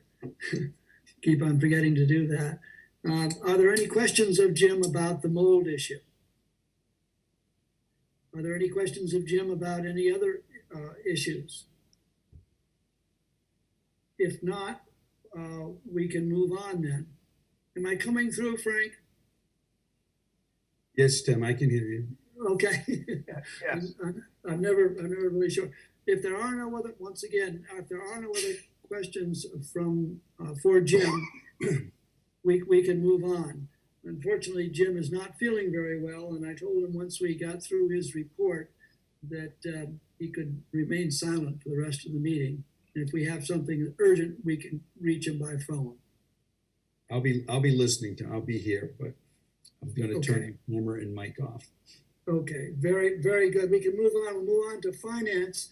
Renee, are you there? Yes, I'm here. Okay, I just have a question when we get down to it. We have A, B, and C, the treasurer's report. We need to accept that report. Do we have a motion to accept it? I'll move. You have a second? Second. Very good. All those in favor signify by saying aye. Aye. Opposed or abstentions? Good. Then we have the Bcswa donation. And Renee, I'm not really sure what that is.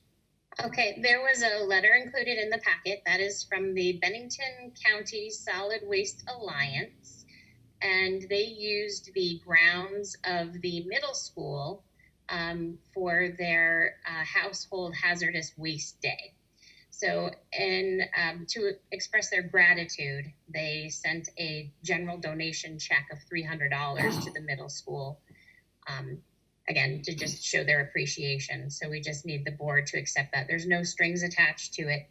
I'm not sure if Mr. Payne has anything specific that he would like to use the money for, but before we can take that money and deposit it, we need the board to accept it. Do we have a motion to accept that donation? So moved. Do we have a second? Second. Second. Very good. Richard, are you able to get the names as we go through this? Richard probably isn't on, but anyway, I hope you are. All those in favor signify by saying aye.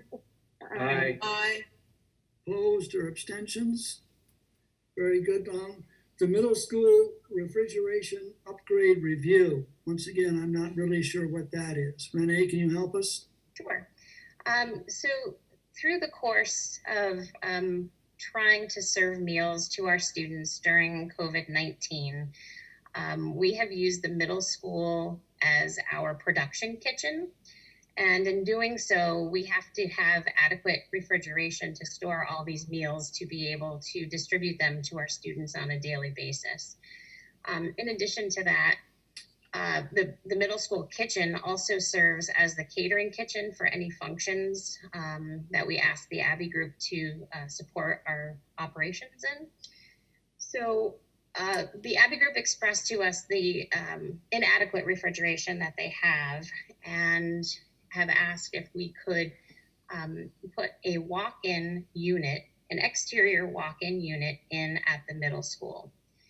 There are currently grant funds available, which I have applied for to cover the cost of the equipment. We also have received approval from Child Nutrition to use our surplus funds and our food service monies to actually pay for the installation of the unit. But because this unit will be installed at the middle school, it will be on the school district's property. We just wanted to make sure that the school board was accepting of this change to the exterior of the building before we moved forward. Let me see, does anybody want to make a comment on that before we vote? Can we get Mr. Payne to weigh in? Does he have any concerns or? Tim, are you there? I am. Amy's question? Did you hear Sure. it? Amy, we did get invited to join the walkthrough with the architect and the engineer, the two firms that were consulting. Darlene was there. Tony has participated in those too. It was good to see how big of a space it is. I don't think it'll be a prominent feature at the front of the building that as you pull into the parking lot. And if it helps the Abbey Group continue to serve the community, I think it's a good thing to do. Great, thank you. Are there any other questions of Tim? I have a I'll question. accept a motion to. I have a question. Yes, Jackie Kelly. Yes, Jackie? Yes, did Mr. Payne say it would be in the front of the building? I say the front as in the space where if you were visiting campus and you were parking in the parking lot, walking toward the cafeteria doors, it would be to the right of that. So it wouldn't block the view from inside the cafeteria to the outside? It does not. So it's more or less on the right side? Yes. The two doors that open to the cafeteria out into the courtyard? Correct. So moving, as you look at those two doors from the outside, going to the right. Bump out, that's where it is. Thank you. Are there any other questions? Then I would accept a motion to the middle school refrigeration upgrade. So moved. Very good. Do we have a second? Second. We have a second. All those in favor say aye. Aye. Opposed or abstentions? Very good. It's unanimous then. Thank you. Thank you. Anything else, Renee, that we should be aware of? Or we're all set? Well, we'll be looking at budget soon, but we'll be talking about that in months to come. All right. Very good. The consent agenda. I need a motion to accept it. So moved. Ron, so moved. Very, very good. The second? Second. Second. Very good. Any questions on the consent agenda? If not, all those in favor signify by saying aye. Aye. Opposed or abstentions? Very good. We have no policies. Committee reports, we have none. And now we're going to go down to the high school and middle school administrators. We'll start off with Steve. Thank you, Tim. I'd like to start with the high school report with the fact that, as you heard the superintendent say earlier, Dave Berrio has put in his retirement paperwork, and I don't think I can say enough about Dave and his dedication to the students of this community for over 40 years. There are students who's he's taught their grandparents, he's taught their parents. Dave is not only very good at what he does, he's just a wonderful human being. And I'm sure all of you who know Dave know that. One of my greatest thrills was walking through town one day with Dave, and it was like I was walking down the street with a rock star. Everybody saw Dave, knew Dave. And it will be a great loss for the school. And I'm just proud to have known him and to call him a friend. I'd like to also go on by saying that last year we weren't able to have any award ceremonies because of the health situation. And we had to find an alternative way to do it for our seniors. And our plan was the Underclass award ceremonies we were going to try and hold in person, because we were very optimistic at the time that it wouldn't be the way it actually is right now. And because nothing has really changed, we don't have the opportunity to do those award ceremonies live, which is extremely unfortunate. It's a really important night for us at the high school, for parents and for students. So we are going to use the same method that we used with the seniors last year. So for any parents who are listening, beginning at 6 p.m. tomorrow on the high school Facebook page, we will have a slideshow, award presentation basically. And I'd say we're very proud of the fact that we have over 124 students receiving awards, and the total number of awards are in excess of 200 awards being given away to students. So if you have the opportunity, it becomes active at 6 p.m. tomorrow. It doesn't mean you have to watch it at 6. You could go onto our Facebook page and watch it at any time. But I think the fact that for 124 students who worked extremely hard to achieve these goals, it would be great if you could take the time to watch it and to support some of these great students for their hard work. Sports, this is our last week of our fall sports season. Next week begins the open tournament playoffs, and we would like to wish the best of luck to our cross-country team, our boys and girls soccer team, and to our football team, who will be starting in those playoffs next week. So if you know any students who are on those teams, wish them luck. I'd like to talk for a couple of minutes to put the sort of second half to what Jim said earlier about the issue of the school and the mold and the ventilation issues.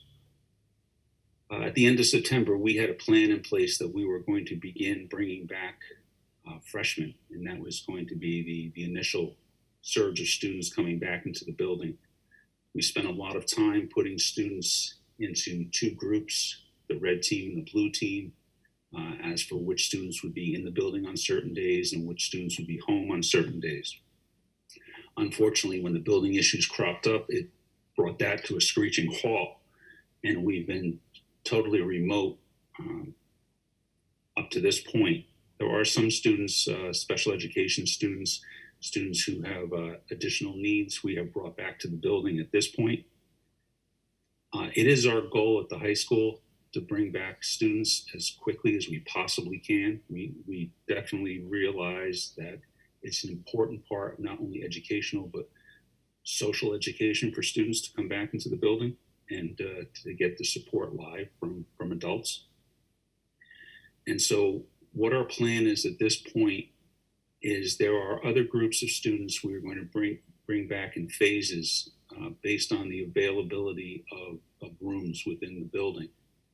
So as soon as areas begin to get clearances, we're going to begin the process of bringing students back. So there's a few additional special programs that we are going to bring students back. So we may be bringing back maybe 50 students or so once that happens. And then once the whole floors begin to clear, our goal is to probably start bringing back the freshmen again. One of the problems that we have is when I spoke to you a few months back, excuse me, and explained the difficulties of scheduling because of all the restrictions that we had.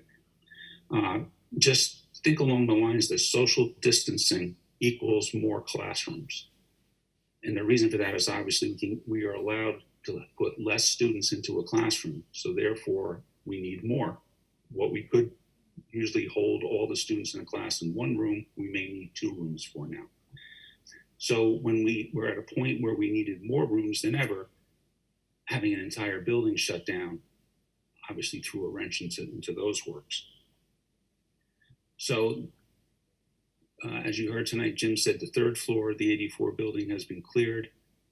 If the 2nd floor of the 84 building gets cleared, we can begin to mathematically start to bring back larger numbers of students. our building is arranged in a way where it's organized by departments, and with one or two exceptions on that basement floor, most of those rooms in the basement are math in the area that's affected is math in that one corridor. We have worked hard trying to figure out how we can relocate those math classes into other parts of the building, because we are aware that that basement will be closed for a longer period of time than the additional sections of the school. So we can just about do it with the math classes. See, the problem is once you bring students back, student schedules all vary. They all have different subjects in it. And once they're back in the building, if they have a math class, they can't go to it because of that area. So we have to figure out ways where either they would take certain classes continually online, which I would rather them do it with a teacher. Coming back to school to do the same thing that you're doing on home is basically remote learning. And so we really want a live experience for students. So hopefully we can begin to do that once they begin to free up, and we will be able to bring back freshmen, hopefully, when that happens. I don't have a timeline for that. Jim and Tony, our building manager, knows more about those things than I do. But once we get those clearances, I do tell you we will begin as soon as possible to try and get students back. The last thing that I have for you for the high school is I wanted to talk briefly about our National Merit Scholar semi-finalists. This is something that's pretty difficult to become a National Merit Scholar semi-finalist.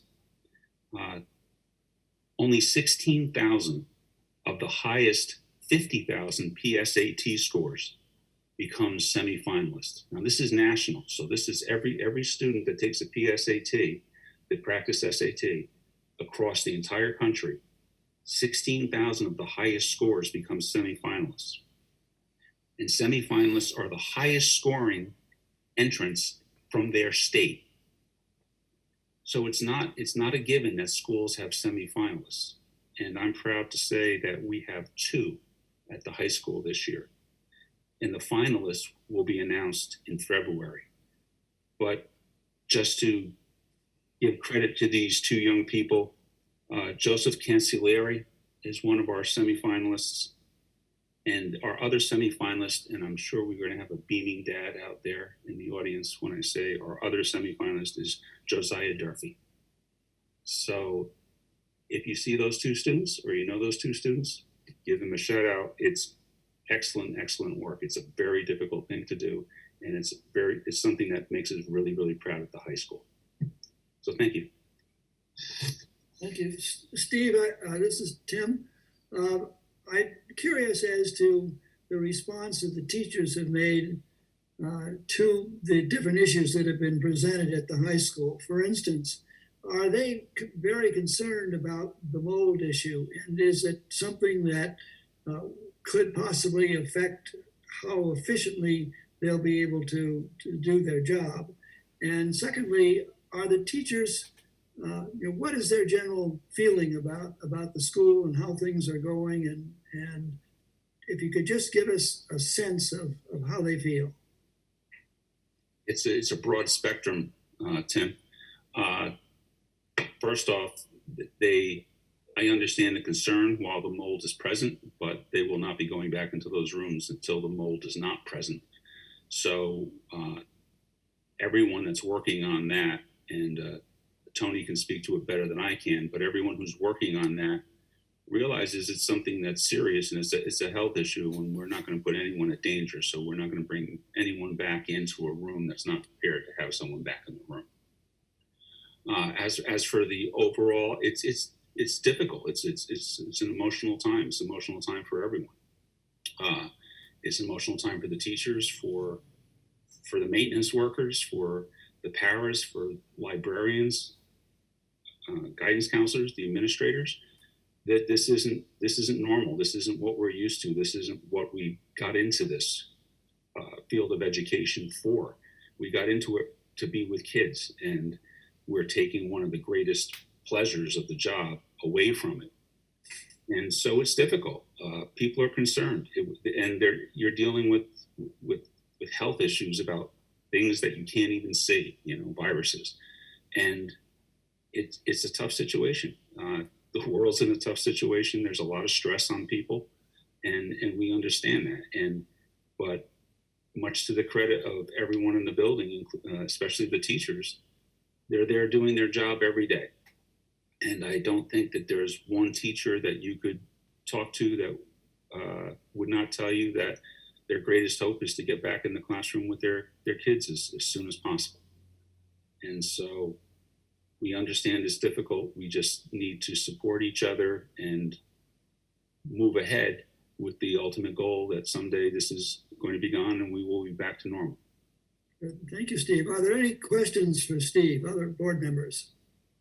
Steve, are there services available to students who might be really suffering from feelings of isolation? Are there support groups, or can you talk a little bit about that?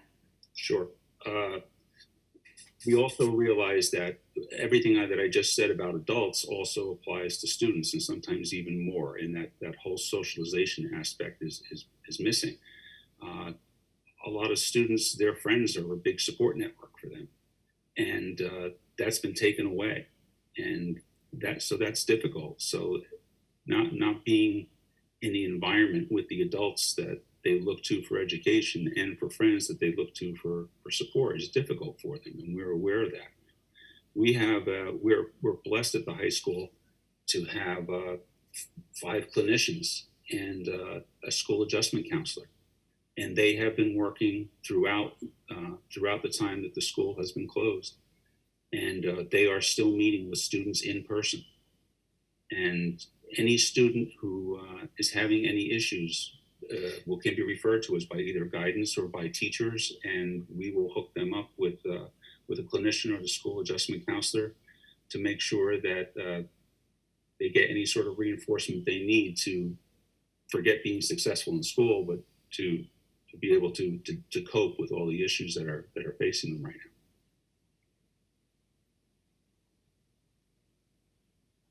Thank you. Are there any other questions from board members for Steve? If not, Tim? Thank you. Just want to, first of all, say really quickly, thank you to Dave Barrio, who was there when I taught there 20 years ago plus. Was a mentor, and even in these recent times, pick up a phone, ask him a question about a kid, about a situation. It was always nice to be able to, he was patient and he'd give you options, and it was always nice to be able to pick up the phone and talk to him. So he will be missed at the middle school as well next year. And I truly find it amazing that you could dedicate 40 plus years of your life to a single building, and that's a pretty amazing achievement in education and in any field. So thanks, Dave. Just want to give folks kind of an update. The middle school is in the midst of transitioning to a hybrid model. Our 6th graders started returning to school on September the 28th. 7th graders are returning this week, starting on Monday, and we're in the midst of planning for 8th graders to return Monday the 26th. That'll be next week. Our students are following a hybrid model once they move back into the building.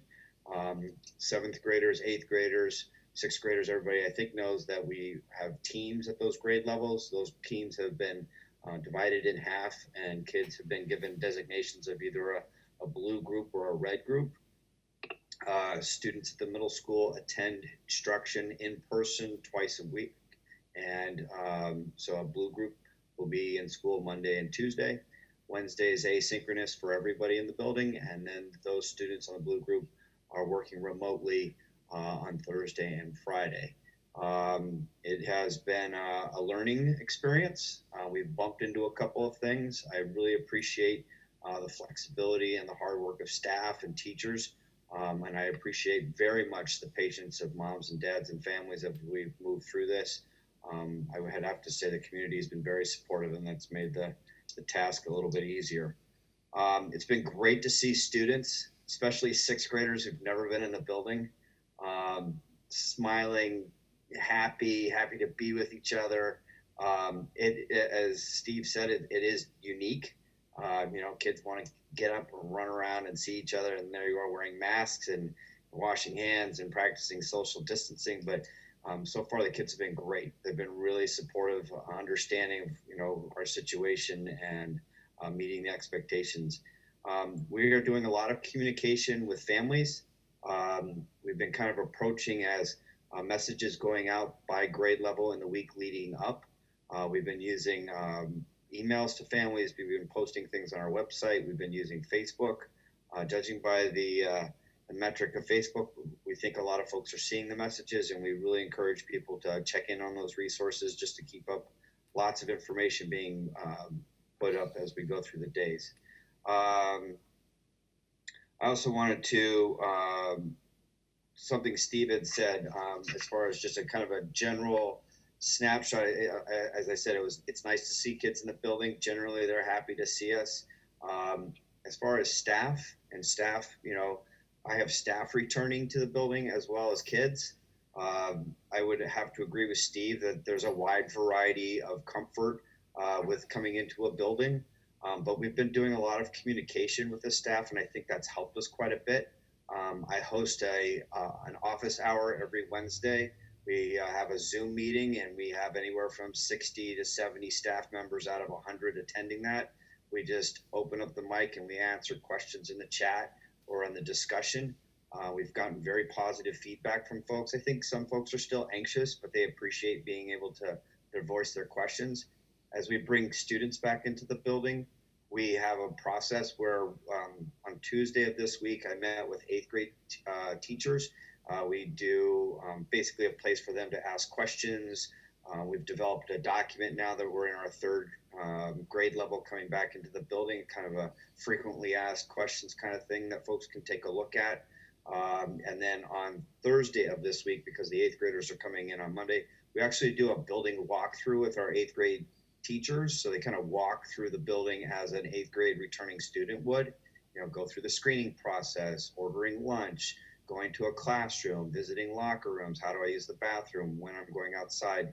And I think, judging by the feedback from staff, that people have found that helpful. I think it makes them have some assurances that there's planning going in place, and we leave them with, hey, if you have a question, this is who you call, and be really specific about that. And then just trying to be really encouraging to folks, acknowledging that this is hard work, but reassuring them that they are professionals, they have the tools, and that we're here to help them. I think that has helped. But I would definitely say that a teaching staff reflects the community, probably a national setting as well, as they have a kind of a wide variety of comfort levels with coming back to school. We're just trying to do our best to support them. Tim, are you through? Can I ask a question? Yes, sir. Okay. What type of testing do you have for the students coming in to be sure that they haven't contracted the virus, and staff at the same time? I mean, Sure. Are temperatures taken, and what steps are followed so that the community can feel comfortable about having their kids in that school? Sure. So there's a screening process. We ask staff to be in the building by 7:30 so that staff and kids are not mixing as they come into the building. Students start to, if your mom or dad or family are dropping you off, we ask that you get dropped off between 8 and 8:30.